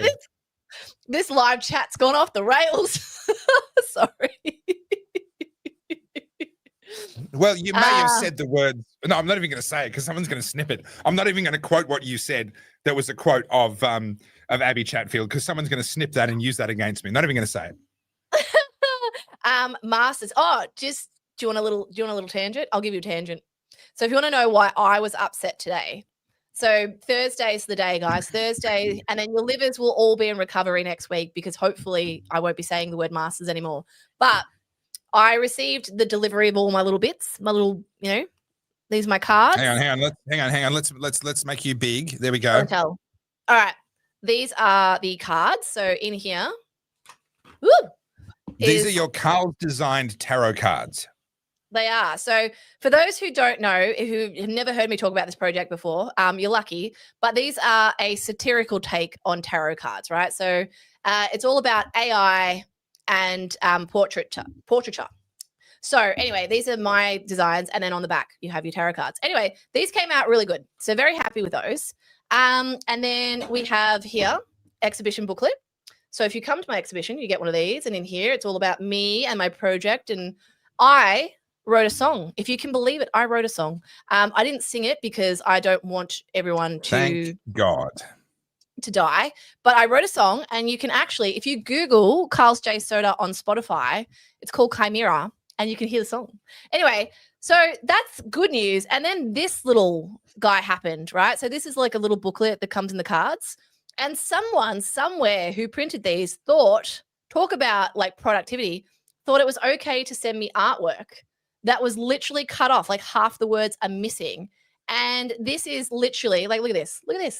It's meant to say death. Anyway. So show the spine, just so that people can see. Show the spine, right? Look where the staples are. Look where the image starts. That image is supposed to cover that entire left page. Like they've got it out by what, a centimeter? Like they didn't just not try. I don't even reckon they opened this up. I reckon they did this blindfolded. They actively failed. Like that is an epic fail. And like, this is all urgent. It's all coming together. And then this morning, I said this to G literally on Sunday. I was like, I feel nervously confident. Like I feel like things are just falling into place too quickly. And then sure enough, curveballs arrived today. So this is problem number one. You idiot. Why would you say that? What? I self-sabotage because I'm a moron, apparently. So these are shit. So they're now being reprinted, and hopefully they get here by Thursday. Otherwise, I'll just be handing over some really shit work. Anyway, but then my printer downstairs. So I swore at it. So to be clear, you have your own really high quality color printer downstairs for for big prints, and then the booklets and stuff were done by a third party. Yeah. So I didn't do these. These are all went to other producers. But downstairs, I can do big fine art prints. Anyway, up until 6 months ago, things were fine. Like every print that's in my house, I printed myself. Nothing was there was no problems. And then something went wrong. So I bought new ink, and that's like $700 a pop. Anyway, I get to this week, and I know I've got to print out 22 A2 prints, and I've got everything there. I'm just throwing money. At this point, I'm just like this, right? Down. I do some test prints. The test prints look great. Mickey Mouse, happy days. I start printing the A2s, colors totally different. I'm like, something's gone wrong here. You start doing problem solving. Anyway, it's about 4 hours later. All G can hear me swearing and me like banging the wall. And then he doesn't come downstairs because he knows it's not safe. And then another couple of hours progress, and I start to get and I come upstairs, and I'm like literally steam coming off my head. And I'm like actually cracking the shits at this point. I'm just like, fuck everything, fuck it all, done, I'm out. Anyway, come downstairs, we try and fix it, doesn't work. I'm like, all right, we'll go to bed, do it again tomorrow. Doesn't work. That printer is going to die the most horrific death. I have put a spell on it. I have sworn at it. I have punched it, and it still refuses to yield. So we're now at a standoff, and I don't know what I'm going to do to it, but it's going to die horrific death. Have you, and just hear me out, just stick with me here, this is technical. Have you tried turning it off and back on again? I could reach through the screen and just... Because if you have, then I'm out of ideas. Like that's as deep as my troubleshooting goes. Just for the record, G is fine. G survived. The dogs, on the other hand. My sanity, not so much. But yeah, that's always the way with these things. 3 days out, curveballs hitting. But why don't we get on that tangent? Oh, I was giving you some good news. You're giving some good. Well, I'm really happy for you because can you hold up the tarot cards again? I'm not a tarot card guy, but the artwork on that just looks fantastic. It is just so impressive. And the book that you've got behind you. Can we plug that 6-figure creative book that you've got behind you there? I don't think people have actually seen that. Your work is absolutely phenomenal. And if I may be so bold, you've come so far in the last couple of years. Like, you were already good. You were already a great photographer, great designer, all the rest of it. But watching you develop over the last couple of years and develop your own style and your own look and feel has been really, really cool. And your stuff's really good, which is why I'm now getting you to make the next round of my stuff, because I want my stuff to look good too. So no, I'm very excited for your stuff. We've got, I sent off examples for your swing tags today. I sent off, what else did I do? I probably shouldn't give too much of it away, but we are elevating everything. Everything is looking pretty awesome now. But Can I say, your designs are great. All that's great. Have you thought about upgrading you? Just at a interpersonal level, because I mean that'd be great. Yeah, like everything else is elevating, but I still feel like I'm stuck with the same. Yeah, like I'm just sort of, it's all a bit same. You know, just a suggestion. You know, I can have a lobotomy. That's bad. That'd probably look. Run it past G first. But I reckon he might be on board. Do you know what? This is totally like we're already off tangent. We're on tangent. We are very much on tangent today. We were rewatching Silence of the Lambs, and I forgot how little a good romantic date movie. It's a brilliant movie. It's one of my favorites. But I forgot how little Anthony Hopkins is in it. He's my favorite actor, and him and Denzel Washington. Anyway, so I said to Jay, I'm like, we've got to watch Hannibal, because Hannibal's all about him. And I haven't seen that movie in like 10, 15 years. I forgot. I knew it was gruesome, but I forgot how gruesome it was. I was like, oh, shit. Anyway, as you guys, for those who haven't watched it, I'm sorry. But for those of you who've watched it, you know the final scene where he literally cuts the guy's crown off and then like starts, doing the thing. I was like. Spoilers. Well, I didn't say exactly what they did, but I gave you enough of the visual. But I mean, if you haven't watched it yet, you're probably not going to watch it. But yeah. But that guy seems so happy because he plays with the front bit, which is that's responsible for all your emotions. I'd be stoked. Just take that away. I'd be like, just a brain massage. Yeah. Yeah. Well, I wouldn't be angry anymore. I'd be just like, yeah. I think honestly, I would probably be a lot happier if I had a lobotomy and I just could no longer care about so much of what's happening in the world. Stick a skewer up your nose and just turn it into an omelet. Every time I talk to you, I lose a few points of IQ. So if we just keep talking for another couple of years, and then eventually I'll be able to be happy. It's it's a long-term plan, but it'll work. I know everyone doubts that I actually have a brain, but I had an MRI and I saw it, which is the coolest thing ever. So I know there's one in there. It doesn't work very well, but there is one in there. So that's all that matters. It's not hooked up. It's just you got to plug it in. I'm missing a lung, so I figured the brain could be missing too. We just didn't know. Did we talk about the message that you got, or one of us got? I don't even remember how this happened. I don't remember if we talked about it on a show about how we bring out the worst in each other and how we've got no chemistry. Oh, yes, that was a great one. Have we shown that? How did that come through? Was that a comment? It was a comment, and it was like, no, it was brilliant. Did I screenshot it and send it to you? Probably. I don't even remember now. We get so many ridiculous comments and stuff. It was a particularly hilarious one. So this woman was basically saying, like, this show sucks. You two don't have any chemistry. All you do is bring out the most insufferable Melburnian parts of each other, and it's just so terrible to watch. And it's why everyone hates people from Melbourne. I'm sorry, darling. I'm sorry you're so angry. Also, I get this all the time. So I did a post poking fun at vegans because that's a guaranteed way to get lots of traction. And the comment here was, "I liked you until you posted your anti-vegan BS. Stick to the real problems of the country. Unfollowing." Yeah, like I care. That's great. Thank you. Did you reply with your actual reply though? Because that was funny. I'd be angry. I said I'd be cranky too if I couldn't eat bacon. Was my reply? Yeah, yeah.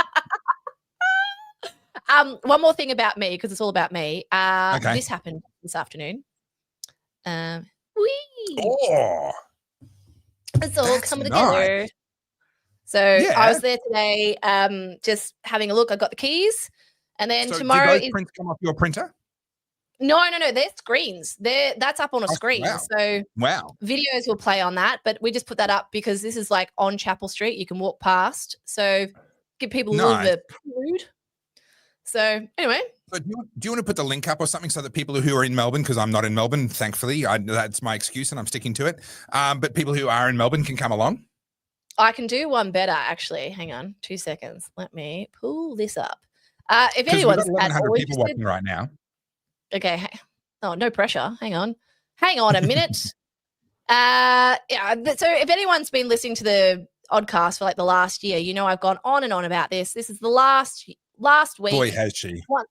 Once it's done, I'll probably keep talking about it because this will be the pinnacle of my career, and then that's it. It's all over. So I got a call from the emergency department of one of the major hospitals down in Melbourne. They're really concerned that the amount of people presenting with alcohol poisoning is going to decline too sharply after you finish your master's. Dan Murphy's have reached out and said, please keep going because you have to do your doctorate. That's the answer. You have to do a doctorate. There's no other way. Yeah, guys, you tell me. I'm doing a public service here. Like I feel like, without me, how would you drink? So here we go. For anyone who's arty-farty, after all these recommendations I've given you, like what is this watching Hannibal, people being suspended by meat hooks, come to my show. I forget what I talk about in this podcast. People are going to clip this. This is going to come back. I'll try and reinvent myself as an ultra conservative. And they'll be like, remember that time she talked about rosebudding? Please don't Google it. If you don't know what rosebudding is, please don't Google it. I strongly advise you against Googling rosebudding. G's downstairs just mortified. Anyway, so that's the exhibition. It's in Chapel Street, but it'll be good. But I will show you this if I can bloody bring it up. Is it going to let me do it? Hang on a minute. I need to go. You might need to take away the one that you've got because StreamYard has some weird limits. It's not the only one that's got limits. That was not the joke. More. Right. I'm getting rid of that one off the screen. If people didn't like me on your chat before, wowie, this one's gonna get them. Hang on. Roy's just sitting there watching this right now going, what on earth? Yeah, so for those that don't know, Roy is our beloved editor, based out of the Philippines, does an amazing job for us. And he has the trauma of having to sit through every single minute of every single Oddcast, live and pre-record. And the poor bloke he didn't ask me for a pay rise this year. He asked me for budget for counselling. So I'm going to have to say yes to that. So just to be really insufferable, I have added musician to my skill set now. I have a song on Spotify. It's pretty cool. So this is part of the final project. So just because I like to overshoot the horse, I like to just go too far. I had to do a performance element, and I am not going to perform. So AI did it for me. So I now have a song. But the good news is we now have royalty-free music because we can play this, and I will be A-okay with this having as much plays as possible. Every single episode when we play it on the show, its play count will go up by 1. And if we just do enough thousands of episodes of the Oddcast, eventually you'll be a best-selling musician. Okay, so can I just say this? I'm not a musician. I've always wanted to play music and do music, but it's just not one of my talents. But what I find really interesting is when you try something, I knew it wouldn't be easy. I knew that. But when you have a dabble at something, you realize just how much work goes into not only writing lyrics, but writing lyrics to a beat. So part of this whole thing was I had to do creative writing. So I wrote a poem. And I really liked the poem, but I was like, wouldn't it be cool if part of the interactive experience, this poem became a song? So I was like, all right, cool, I'll make a song. But trying to water down or change the lyrics so that it worked with the beat was actually really hard. So hats off to the musicians. because this is not my wheelhouse. So musicians make it look easy. And I remember, was it Pharrell Williams, Pharrell, however you pronounce it, was on one of those talk shows, and he just took a sound. Actually, it might not have been him. I can't remember. Anyway, he literally took, I think it was the tapping on a cup, and he sampled that, and it took him a couple of minutes to construct something out of it. But he made something that was very passable music. Now, obviously, he's a master of the art. He understands. I dislike his politics, to be clear, but he's a master of the musical art. And he just took a simple sound and he just turned it into rhythm and just this really cool little ditty. It wasn't anything amazing, but it was pretty cool that he just took the tapping on a cup. But it's understanding the rules of music and how it works and the math behind it, but then mastering it to the point that you can break the rules. And this is where I would say someone like Eminem got to, where the reason he's one of the only white rappers, at least in his generation, that kind of broke through and made it, and others have come since then, but he was really one of the first, was because he was so damn good that no one could deny it. And he was good because he'd mastered the rules to the point that he could break them, and it was better, not worse. And that's when you know someone has mastered their craft. And unfortunately, what happens is you get these copycats that come along and they just want to copy the breaking of the rules, but they don't understand the rules that they're breaking. Can I say your song, and it was, you used AI to make it. I don't think that's a secret. Not really, no. But for an AI generated song, look at your face for, he doesn't want me to play it. Sorry. For an AI generated song, like, you put a lot of work into that. People think, it's AI generated. It must, she just typed it in and bang. How long did you spend on that? An entire day? It's to get it to somewhere where I liked it, at least a day, but then a week after, just going back, and because you keep listening to it and you go back and you play around and you change it and you go back.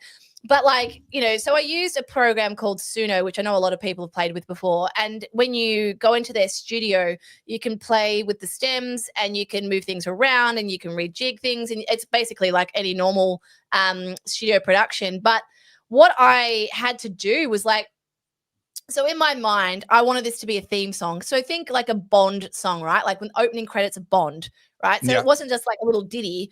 I wanted it to be quite moving, right? And for anyone that's even remotely interested in art, the whole point is to move people, whether or not they have a visceral reaction or they're emotionally reacting to it. It's the whole point of art is to start conversation. So whether it's good or not, that's totally up to you. It's subjective. But I wanted there to be an element of audio so that people feel a little bit more moved. And so I took references from Sleep Token. I took references from 30 Seconds to Mars. I was listening to Bond theme songs. I was listening to a lot of more esoteric. I was listening to Deadmau5, and I was trying to play it all together and move it all around. And then what I got was a whole bunch of shit. It was so bad, the first iterations. And then the one thing I learned with the AI is once the lyrics are right, then it all sort of worked from there. But if the lyrics are a bit too mouthy or they don't break at the right points, AI really struggles. So yes, it's AI that made it, but you are the conductor. It's like having an orchestra in front of you. And if you don't pay attention, it sounds like shit. So you got to keep pulling and moving and shifting. And so for anyone that's interested in what this is all about, I'm very pro AI. And there's a lot of people in my industry who think this is the end of creativity. It's the end of humans. A lot of doom and gloom. I've talked about this before. I wanted to show that my whole take on this, aside from going into the project, is that AI is giving me access to things that I've always wanted to do, but I couldn't do it before. I don't have the skills to do it. And people are like, so you're using AI. I'm like, well, no, this is a new skill because you guys go and try and make that same song on AI. It's actually really difficult. And this is at a really rudimentary level. Imagine where AI is going to be not only in a year's time, 5 years' time, 20 years' time. So I would actually say this is making us even more creative. And just having a go at that, I was like, holy shit, all of a sudden, I've got access to a whole new skill set that I didn't have. I can think of is Neo in The Matrix when he's getting the Kung Fu upgrade. That's what I felt like. All right. So totally. I'm vaping again. That's clearly, this is my vape. I love this. Have a look at this. Love it. Douche Topher.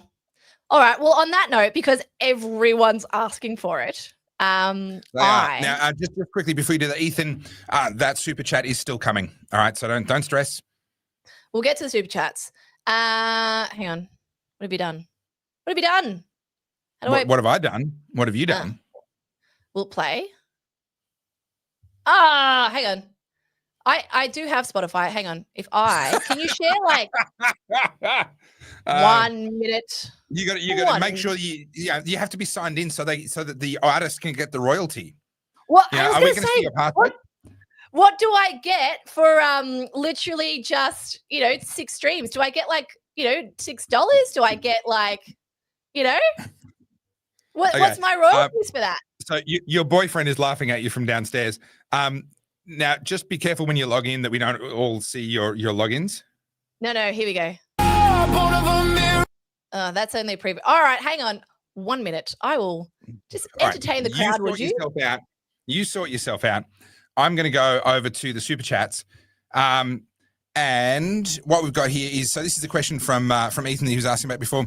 Do you remember doing the documentary Another Way, Topher? I'll use that during my campaign for Shepard. I'm not sure what you mean by Another Way.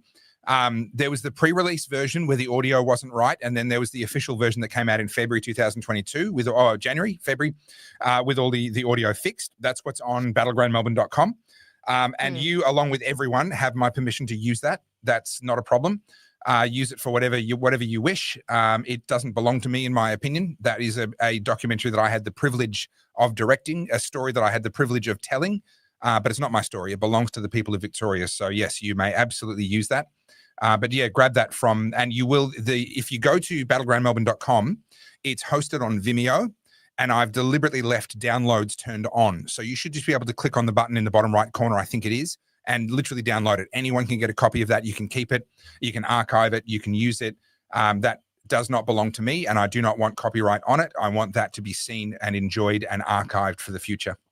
Do you know one of my favorite arguments with AI? So I'm going on a very big podcast in about a month's time, really big, and I'm a bit nervous about it. So I'm trying to like arm myself for any debating that might happen. Gotchas. Yeah, it's not so much a gotcha, but one of the biggest pushbacks around AI is that it's trained on other people's music or it's trained on other people's art, and it's a copyright infringement. To which I say, your entire brain is copyright infringement, right? You got to think about how much you are exposed to over the course of your life, whether you are conscious of it or it's subconscious, whether it's a song you've heard somewhere before, it's a picture you've seen, it's a movie you've seen. And so what happens in your big brain, you store all of that, and then it comes out in different ways. It comes out in storytelling. It comes out in musical talents. It comes out in, physical drawing. And so for anyone to claim they are 100% original, it's impossible. You cannot be, unless you are either Adam and Eve themselves. You have copied someone, whether via proxy, whether subconsciously. And so this whole thing about, AI is trained on other artists. Yeah, so is your brain. So is everyone. So is every movie you watch. So is every song. It's all influencing you. And so when it comes to people creating things, AI is just shortcutting that initial process where you're going out and doing your research. That's all it's doing. It's just shortening that process. Actually getting to a point where you are then able to produce something of quality. You think you can just do it with AI, you'll get a sloppy version, of course. But then to elevate it and make it better, sorry, go. No. Well, while you play the song, I'm going to do a quick Google here because I have something on that. But I think people are waiting for the song. I won't play the whole thing. I'll just play the beginning. Where is Spotify? And I don't expect you guys to think it's good, right? Just remember, this is my first bloody go at doing this, all right? Be nice to me. That is not the song. That is this song. Can you guys hear that? Barely. There it is. Can you hear it? Yep. I can't turn it up. All right. This is just beginning.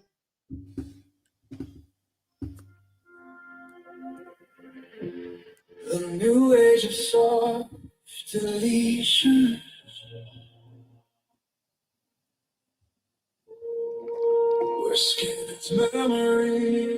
Can't hear very well, unfortunately. I know it sounds a lot better than that. You can't hear it? It's not really coming through very well. No, it sounds a lot better Hang than that on. in real life. You hear that? That's better. Blink beneath the blue light. Call it being alive. Yeah. No, it's not coming through. Oh, well. I promise you it is a good sounding song. It does sound Can't good. fix it. You can go find it. Go to Spotify and give her a play or two. That's the answer. Just literally type in Carl's and Chimera and it'll come up. Yeah, it was some noise suppression was probably killing it because it doesn't sound like voice through the microphone. Yeah. So, yeah. Sorry, guys. I don't have the HDMI cord in. I just have the USB-C, so that's why it's not playing through the laptop. Yeah. Anyway, problem for another day. So I found what I was looking for. So when it comes to music, it is genuinely true that there is nothing new under the sun. And there's been lawsuits where people have alleged that someone's copied their music because they've had a similar chord progression or something in it. And it's ridiculous. Like there are only so many chord progressions. That music in the pentatonic scale that we use, music is a mathematical construct. There are only so many ways that you can put it together.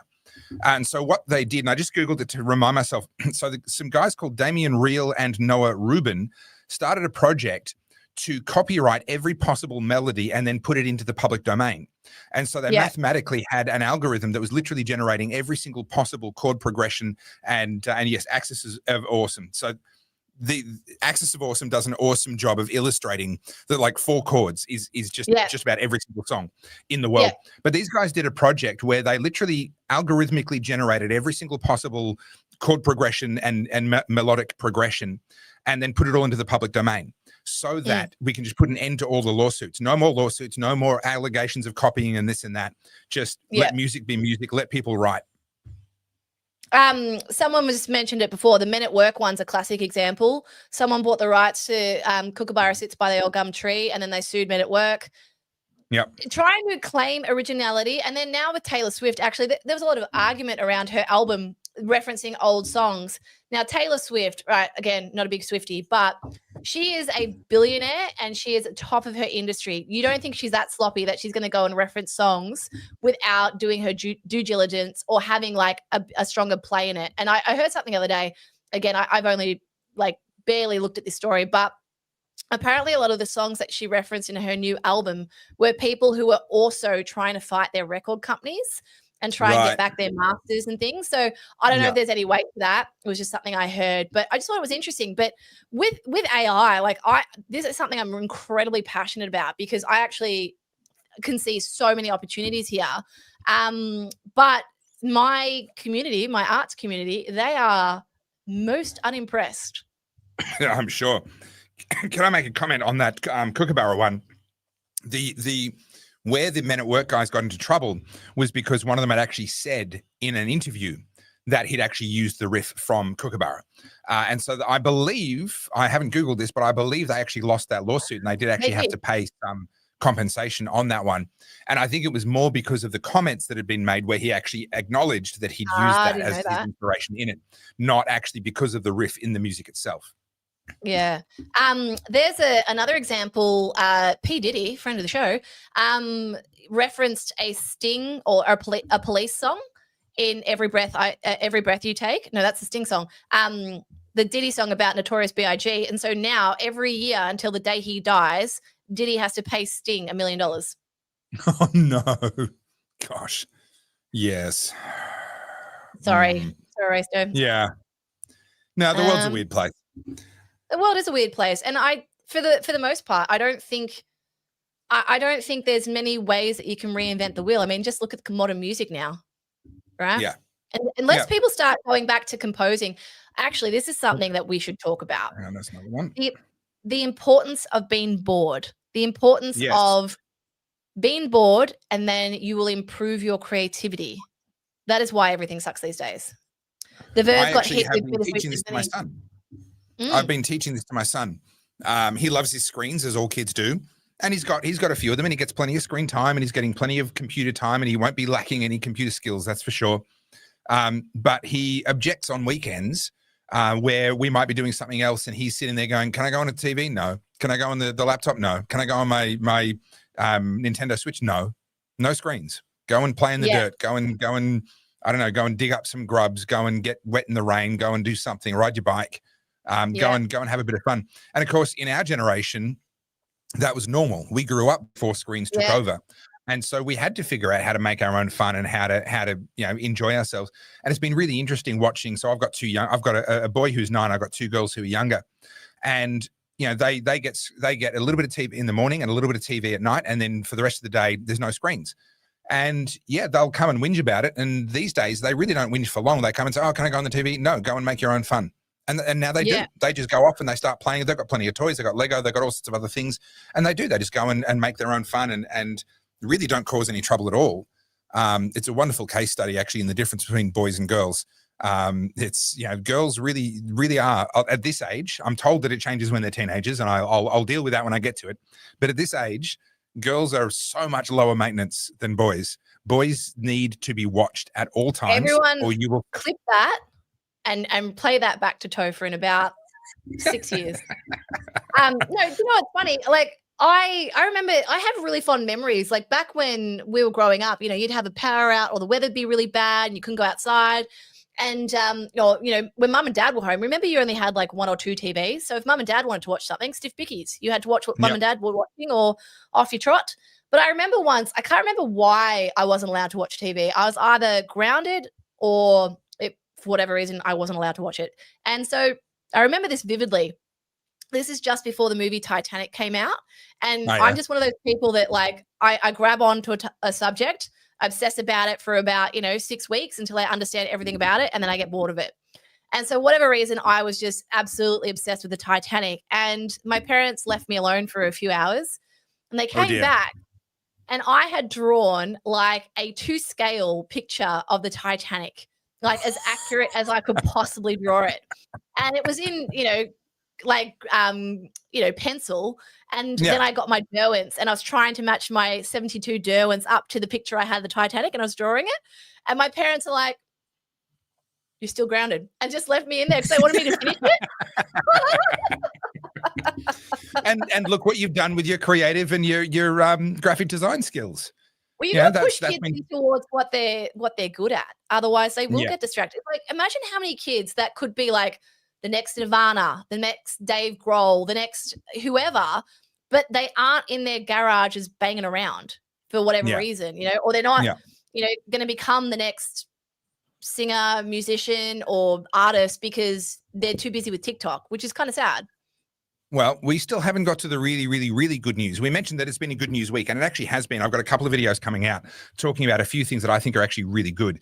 But the really good one that we were talking about, and we were like, this, we're going to talk about this tonight, was to do with the Welcome to Country and all of the associated ceremonies and so forth. Have you got that ready to go? I will pull it up. Yes, I do. So do you want to bring everyone? Do you know what? We have a habit of creating a thumbnail and then we don't actually get to this story. That is explicitly why I brought it up, because we're an hour and 40 minutes in and we still hadn't got to the actual story that was on tonight's thumbnail. Okay. So basically, yet another person, and let's acknowledge the fact this is not the first person, but it's always nice to see reinforcements, so to speak, have come in. And what was it that he said? I've paid $50 million in taxes to this country. I don't need to be welcomed. $30 million in taxes to this country. I don't need to be welcomed to this country. So go away, ads. Piss off. I see that you've upgraded your ads, though. You're onto Temple and Webster instead of Merkins and all of that, Skims and all of that. So listening. Don't say the word. They'll come back. Her or her company, please. All right. So tell us a bit about this story. You've got it on your screen there. All right. So essentially, this guy, who I've never heard of, to be fair, but a businessman dubbed the Coffee King, has slammed welcome to country ceremonies, claiming they are disrespectful to migrants. Phil DiBella took aim at the ceremonies, claiming more recognition needs to be given to migrants who helped build the country. The same can't be said for a lot of the Aboriginals who are claiming Aboriginals and now going on to do welcome to countries. I've contributed over $30 million in tax so far, so I don't need to be welcomed to my own country. This is Phil here. Apparently, he's a bit of a coffee entrepreneur. I'm sorry, Phil, I have not heard of you before. But he goes on to say that my acknowledgement is to both. It starts with the traditional custodians, then flows to the migrants who came here to make Australia what it is and what it will be. And politicians are starting to copy me. And so he says here, a welcome to country can only be performed by a traditional owner and formally welcomes visitors to their land. It can be a welcome acknowledgement of country. Sorry, I didn't realize there was a distinction between the two. Can be delivered by either an Indigenous or non-Indigenous person and recognises traditional owners of the land. So, to be clear, that's not a quote from him. That is the editorialising of the Daily Mail as they're reporting on what he said. Yeah, and so he is the son of Sicilian migrants with a father working as a groundsman at the Royal Brisbane Hospital and his mother a seamstress at Breakfast Creek. He turned his fortune around when he created a coffee company at the age of DeBella Coffee at the age of 26 and he sold it for $47 million. So what I want to bring out here is he's done this wonderfully. He's brought in the ranking issue. And we talk about this all the time, the ranking of different minority groups and different interest groups and group rights. So if you scroll back up to the top, the masterstroke here is contained in the headline of this article, all the way to the top. Wealthy Aussie slams welcome to country and claims the ceremonies are insulting to migrants. Now, my reading of his comments is that he includes in migrants the English settlement that happened, obviously, 250 odd years ago is when it started. So he's basically saying when he says migrants, he's not talking about recent immigrants only. He's talking about the entire migration that has happened since Australia became Australia. And what I love about this is that he's tapping into this ranking problem where he's saying you're insulting migrants. And the left, of course, are going to sit there and go, "Oh no, we would never do that. We wouldn't insult migrants." And he's done this really, really artfully well, in my opinion. This is going to cause some challenges for the people that want to be offended by this and say, "Oh, well, you can't speak out against welcome to country. You can't speak out against smoking ceremonies and all this sort of stuff." Well, on behalf of migrants, maybe you can. And this is what I love about this. Now, this, of course, is happening in a context where we've seen NRL clubs stepping back from all of their welcome to country and a lot of that kind of tokenistic acknowledgement. We've seen local councils in some parts of Australia rejecting them and saying we're not doing them anymore. We've actually seen, to their credit, some Indigenous elders and people that have actually benefited financially from running these ceremonies saying, hey, this has gone too far. This has become a token. This has just become this thing that we do now. It doesn't actually mean anything anymore. So this is just adding to that movement, this pushback where people are saying, hang on, shouldn't we actually be focused on how we all get along and how we all move forward together rather than being stuck on the grievances of what was done in past generations by people who are dead to people who are dead? Let's actually focus on how do we all actually get along and move forward together. So when I saw this come out, I just thought this is really, really great. And I look forward to seeing how this ties people up in knots in coming days. Well, I mean, there's a couple of things with this, like the welcome to country. So that's the one that can be done by Aboriginal elders. An acknowledgement of country is something that you or I or anyone could read out just to acknowledge the traditional custodians of the land. Now it's gotten to a point where, people are so performative with this. It's everywhere. And I can say this as someone in the arts industry. You can't go past a web browser with like a web page without it. You can't see anyone's artwork without it. So today, you'll appreciate this because I don't like being told what to do. So I need to hand in my... I didn't know that about you. Yeah, Honey Badger Carl's is coming out. So no longer just the California Reaper. I've got all these alter egos. So in my exegesis, you have to do all these formal declarations and acknowledgements, yada, yada, yada. Anyway, I sent it off to get it proofread, and they've come back and they've put in a welcome to country or acknowledgement of country. And I deleted it. And I sent it back to them. And they put it back in. And so I deleted it again. Anyway, so it's come back to me a third time with a question. Carly, are you deleting the acknowledgement of country? This is a requirement. To which I wrote, where does it say that? And I was polite, right? Because I don't want to be an asshole. But I said, hi, like this is my exegesis. I am Australian born and I paid a substantial amount of money to do this degree. Why am I thanking people that had nothing to do with it in any way, shape, or form? These people have not, they've not been referenced. They have not, I haven't been on their land. So the land acknowledgement was for where the actual university is. And I'm like, well, that's not my land. I'm not I step on this land once every 6 weeks if I'm lucky. Why would I be thanking it in my formal paper? It makes no sense to me. Anyway, I was polite, but pushed back, and I said, I can't understand why this needs to be there unless it explicitly states that I'll fail without it. I'm declining to put that in there. And to which my supervisor wrote back going, okay. So I know what's going to happen. My assessor's going to read it and be like, there's no acknowledgement of country. But imagine that, like how utterly performative. It's got nothing to do with anything. And it's literally like 3 sentences, but it needs its own page. I just refuse. I will not put it in there. Yeah. And this is the thing. This is, they are telling you that you have to kiss the ring. That's literally what this is. This is a new religion. I've talked about this extensively in videos in the past. This is a return of paganism into our so-called secular society, and this is state-sponsored religion. If you can't get a degree without kissing the ring and genuflecting to this particular religious worldview, and it is religious, all these welcome to countries, and especially so the welcome to country and the smoking ceremonies are both religious ceremonies in the true sense of that word. That's not a pejorative. That's not a. I'm not just using words for the sake of it. They have theology and beliefs about life and the afterlife built into them. This is why we acknowledge elders past, present, and emerging. There are certain beliefs that Indigenous cultures have about what happens to people when they die. This is why we see warnings on the ABC and on SBS if they're going to use images of people that have passed away. There are beliefs that they hold that are being acknowledged in these ceremonies that are theological beliefs. They are beliefs about life and death and the afterlife. This is a state-sponsored religion. So, no, I'm 100% with you. And James is correct here. It's an unwritten rule because if they wrote it down, the far right media would get them into trouble. Well, I don't know about the far right media. I think anyone that actually has a brain would be asking questions about it.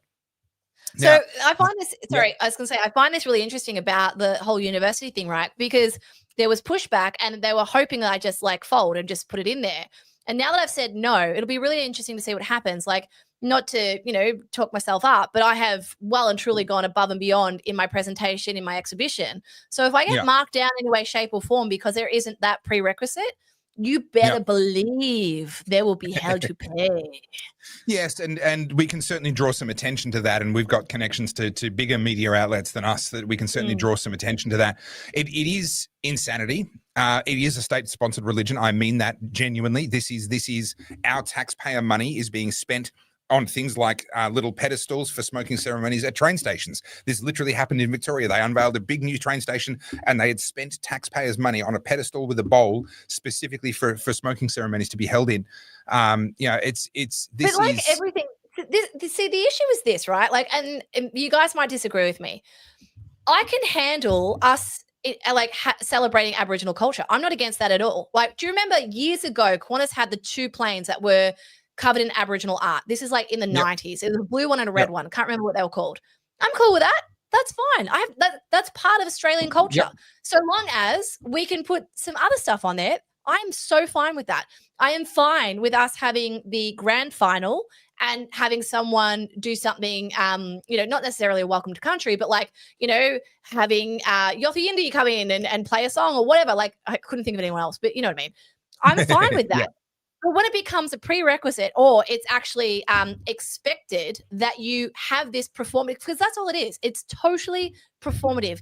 Everyone who goes and does it is like, we've got to do the thing, right? We don't, you've got to do the thing. Yeah, do the thing. Kiss the ring.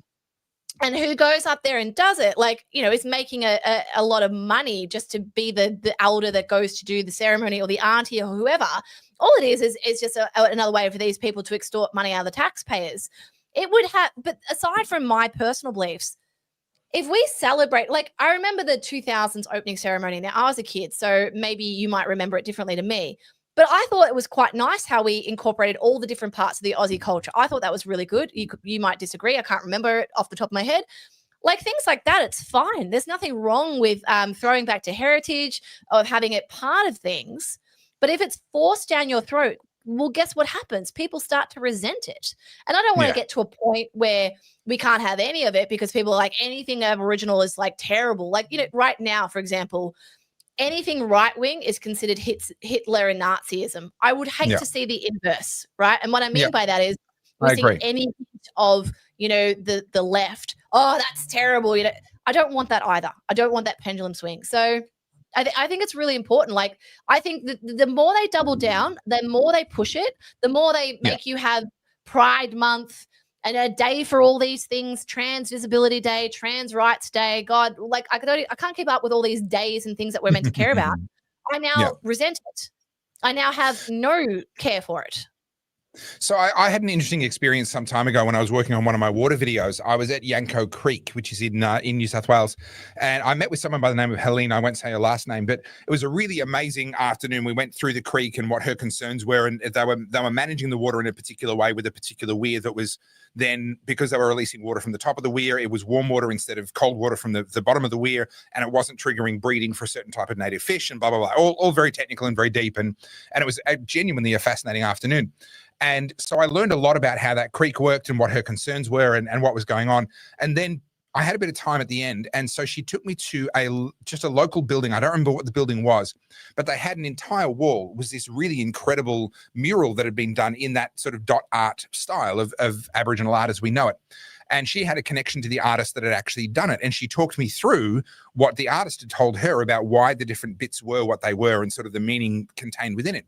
And I found that genuinely interesting. Now, I don't find Aboriginal art to be aesthetically pleasing to me. It's not a style that interests me, as we've talked about how art is subjective. But I appreciated the meaning and I appreciated the content of that as it was explained to me by someone who had heard it directly from the artist that wrote it. I don't object to any of that either. And I appreciated that artwork for what it was because I understood it so much better than I understand most artwork. But to have it as this automatic thing, oh, there's a public gathering, well, we'd better have this. At that point, or especially if it's to the point of, there's no government department that doesn't have that all over their websites. And to have it as a requirement or an unspoken requirement, and I will be fascinated to see what happens with you and whether you get your degree or whether you get marked down, to have that as a requirement, that is a state-sponsored religious observance. I'm sorry, there is no other way to put it. I don't want to threaten anything, but if that is a problem, if me admitting that causes problems, this will be one of those things that I make a lot of noise about because there is no reason it should be in there. It's about AI and photography and tarot cards. Like, what has it got to do with Aboriginal elders, right? But I wanted to give you an example. This is the shit I deal with all day, every day. So this is the biggest gallery in Victoria, the National Gallery. It's taxpayer funded, as you guys would know. And I've just literally typed in the homepage and it's gone now. So I have to refresh it. So hang on, make sure it pops up again. Yeah, okay, cool. So I'm just going to be on Google just to show you guys. So this is literally every single website in the arts industry. Okay, ready? Can I pause you and read this very funny comment from Pro Engineer? He says, you should have just added a page titled Welcome to Country with text in the middle saying this page is intentionally left blank. Yeah, I don't like it. It's giving me a good idea there. I feel like Dr. Evil. Anyway, so back to your work. So back to NGV. Boom. We acknowledge the Warrandooji, Warrawong people. It's everywhere. It's the first thing you bloody see. And it just annoys me. It just makes me resent it. And the NGV, I think that's a very important thing. I'm big on the culture, as you guys know. There is a wing dedicated to Aboriginal art, and there's always Aboriginal art at the forefront. In most photography comps that I enter that are Australian-based, if you photograph an Aboriginal person, you are pretty much guaranteed top 10. The portrait prize, either you paint an Aboriginal or you are identifying Aboriginal, it immediately puts you up the top. It's just making me hate it. Now, if you are talented, fucking off you go. Brilliant. Please do. I would say that Australian galleries are the place to have areas for Aboriginal art. Aboriginal art exists. It is a form of art. It is an art form in its own right. And if we don't have room for it in our galleries, then it won't find a home anywhere. So yes, the most exceptional expressions of that art form, they deserve a place. It's not my style of art, I've said that, but it is other people's, so fair enough. I don't have a problem with it being there. But making it a requirement and making it sort of a prerequisite to kiss the ring, ultimately, yes, you're absolutely right, it backfires. It causes resentment. It causes people to sit there and go, well, hang on, I feel like I'm not being, I feel like I'm being told this isn't my country. If I'm being welcomed to this country where I was born. Now, in my case, the shortest lineage I can find in my family to go outside of Australia is 4 generations. In most of the lines of my family that we're able to trace, it's 5 or more generations that we've been born and lived and died in this country. At what point is this my country too? And that's a fair question, I think, for people to ask. And the intellectual inconsistency of saying we need to welcome migrants, which I happen to agree with, by the way, but also doesn't matter how long you've been here, you haven't been here for as long as them, and so therefore it's not your land. It's like, well, hang on, which is it? You need to kind of pick one. You can't be holding both of these to be true at the same time. Yeah. So this is just another example of another gallery, a big gallery in Melbourne, the Science Gallery. First thing, you are like, before I've even looked at the gallery, it's forefront. Yeah. And I just find it utterly infuriating. Same with Fashion Week.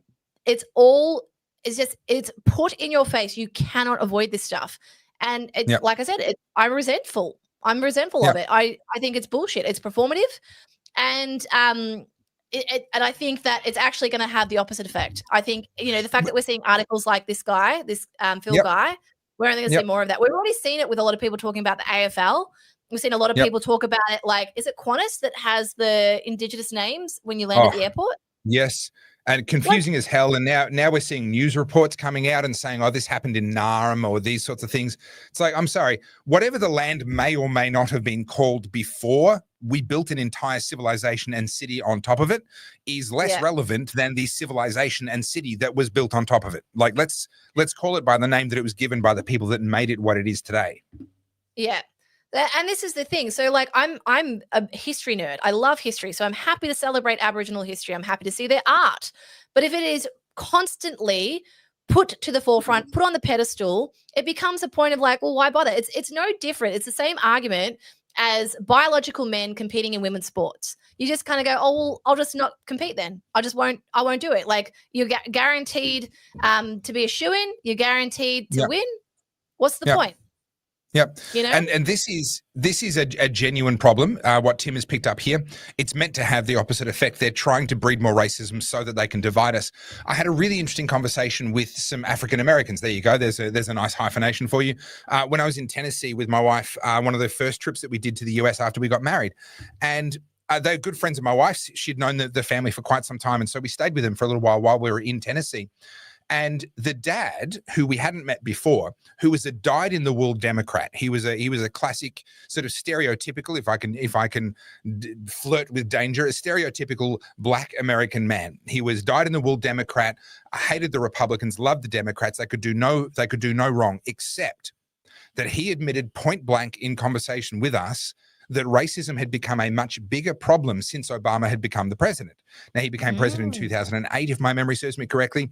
And he was, I think, still president when we went over there. He might have just recently finished. I don't quite recall. But he'd been president. And this man, this Black American man, was saying racism came surging back to the forefront as a problem under the Obama presidency. Why? Because he pushed it front and center. He made it all about the color of people's skin. And I think Tim's right in his comment to say that the point is to create the division. The point is to create the pushback so that they can point at that pushback and say, see, we told you there were racists everywhere. Well, yeah, there are. If you're trying to divide us by race and you're trying to elevate some people based on their race, of course that's going to get pushback. But not only that, like, when these minorities, like certain minorities get out of jail free cards or get excused for poor behavior because of, some kind of infraction upon them. Like, look at Muslims recently, right? Whether it's Japan, Europe, because they're Muslim, they were allowed to get away with horrendous things. I point out often the gang rapes in Britain. Yeah, in London, migrant killings. Or Britain, not just London. Britain, and also in Japan, a lot of Muslim are causing chaos on the streets, and particularly in a very polite society like Japan. So what's happened is we've been told that no, you don't get to say anything. No, you have to tolerate it. And people, like, this is what causes the race war. People go, no more. I don't have to tolerate this whatsoever. And then, as I said, the pendulum starts to swing back even more, and then you create division. I don't want either of that. I don't want either of that. You need to hold all people accountable to the same laws, and all people should be either encouraged to get along with those laws or be punished accordingly. It's frustrating to me that an Aboriginal kid can be out on bail because he's Aboriginal, but then someone who's white who does the same crime doesn't have the same privilege. You know, and isn't that what they're arguing against? Well, correct. We're supposed to be judged by the content of our character, not by the color of our skin. Are you keeping tabs on all of the drinking words? Because we need that for the mug. Yes. So I've got Masters, Venezuela, NIAB, Mac issues. Apparently Japan is on the list, according to Kyle. What are some of the Topher ones? I keep forgetting. Guys, name them quick. We're going to need you guys to name it. We're going to, well, because all these comments will disappear as soon as we finish the live stream. So we need to remember. We need to start writing them down. Liver failure is on the way, says Eric. Tolkien, yes. Oh, Tolkien, yes, Tolkien. Yeah. Definitely. Yep. Libertarian, yeah. Everyone just got blotto. Yes, 100%. Yeah. All right. Now, we're 2 hours in, and I need to call it because I've got a big couple of days. Chatfield. Oh, I thought I was banned from putting her on. You got to put her on the mug. Like a lot of votes for Lord of the Rings. Apparently, I bring up Lord of the Rings more often than I realized. I think you quoted at least every episode. No, I've not quite. Excuse me. Every second episode, perhaps. Every second episode, maybe. It's either that or it's Venezuela, to be fair. Battleground Melbourne, that has to be on there. Yeah, it has to be on there. Yeah. Let's give everyone liver also, failure. My best-selling book, Good People Break Bad. Have I mentioned my best-selling book? Guys, you know who Topher reminds me of? The guy from The Simpsons. You may remember me from blah, blah, blah, blah, blah, blah. My best-selling book, Battleground Melbourne. I'll wear that. This is an interesting comment from Big Fella. I will admit to not knowing the history of the dot art and kind of how that started. I do note, for example, that when we see rock art that is meant to be very, very old, it's not in that style of the dot art. It is that's something that has emerged since then. And according to Big Fella here, Aboriginal dot art started in 1970 in the Western Deserts by an art teacher, Jeffrey Barden. There you go. Okay, I don't know the history of it, so Big Fella, I'll take your word for it because you sounds like you know more about it than I do. Kyle has said that everyone's dead. Well, at least we're all in there together. Sorry, guys. I'm just keeping everyone employed. But apparently it's the guy from The Simpsons is Troy McClure. Topher McClure. Troy McClure, Topher McClure. Yeah, that'll work well. That'll work well. All right. We need to wrap it up. Hungry. Yeah, we got to wrap it up, guys. Thank you so much for joining us. This has been really fun, and as it always is, we are doing a normal Oddcast this week, so I'll be down in Melbourne as usual. But after next week, we will be the week after next week, we'll be doing 2 remote shows for that particular week because I have other commitments here in Albury that I need to stay here for. Yeah, sorry, you're not important enough, Carly. So yeah, I'm going to do that. How, this is the biggest week of my year and I still show up and next week you're like, nah, stuff you. I'm out. Yeah, nah, stuff you. Listen, my wife said to me, hey, there's a thing on that I would really, really appreciate you coming to. And in the language of married couples, you go, absolutely, I will be there. Yeah. No, it's called love and caring about the people in your life. That's what it is. That's my story and I'm sticking to it. That's the story and I'm sticking to it. All right, guys, if you haven't yet, join up or give us a coffee. Buy us a coffee. Just give us a coffee. I'll accept a coffee. I like coffee. Maybe Phil can sponsor the show. We'll call it. Yeah, maybe. We'll reach out maybe. to Phil. If you haven't got your merch yet, jump on Good People Break Bad Laws, all that stuff. We are getting closer to securing a venue, and once we have a venue, we will have a date, and once we have a date, we will make tickets available. The tickets will be very cheap, but there will be an entry fee just to help us cover the venue costs and all that. So yes, we are getting closer to knowing when and where our first birthday party will be. It'll be in January, probably early January, because Carly's going to Japan in late January. So it's probably going to be early January. So make sure that you're not completely sozzled after Christmas so that you can come along. Yeah. I think everyone should peer pressure Topher in the comments to come to Japan when I'm there and we'll do an episode in a K car driving around. That would be cool. That would be cool. I'm not going to lie. Clearly, but that's also a business deduction. I have a business to run though, so and I'm taking the 2 weeks off over Christmas, New Year, and then it's back into the grind for 2026. So I can't wait to be insufferable and just like sitting there somewhere in Tokyo, just going, "Konnichiwa." I am going to get a completely unreasonable number of messages from you while you're in Japan. I already know that. You're going to be teasing me the whole time. I will, and I will be milking it. All right, guys, I need to go eat some food. I'm hungry. Thanks, guys. We'll see you Wednesday. Don't miss it.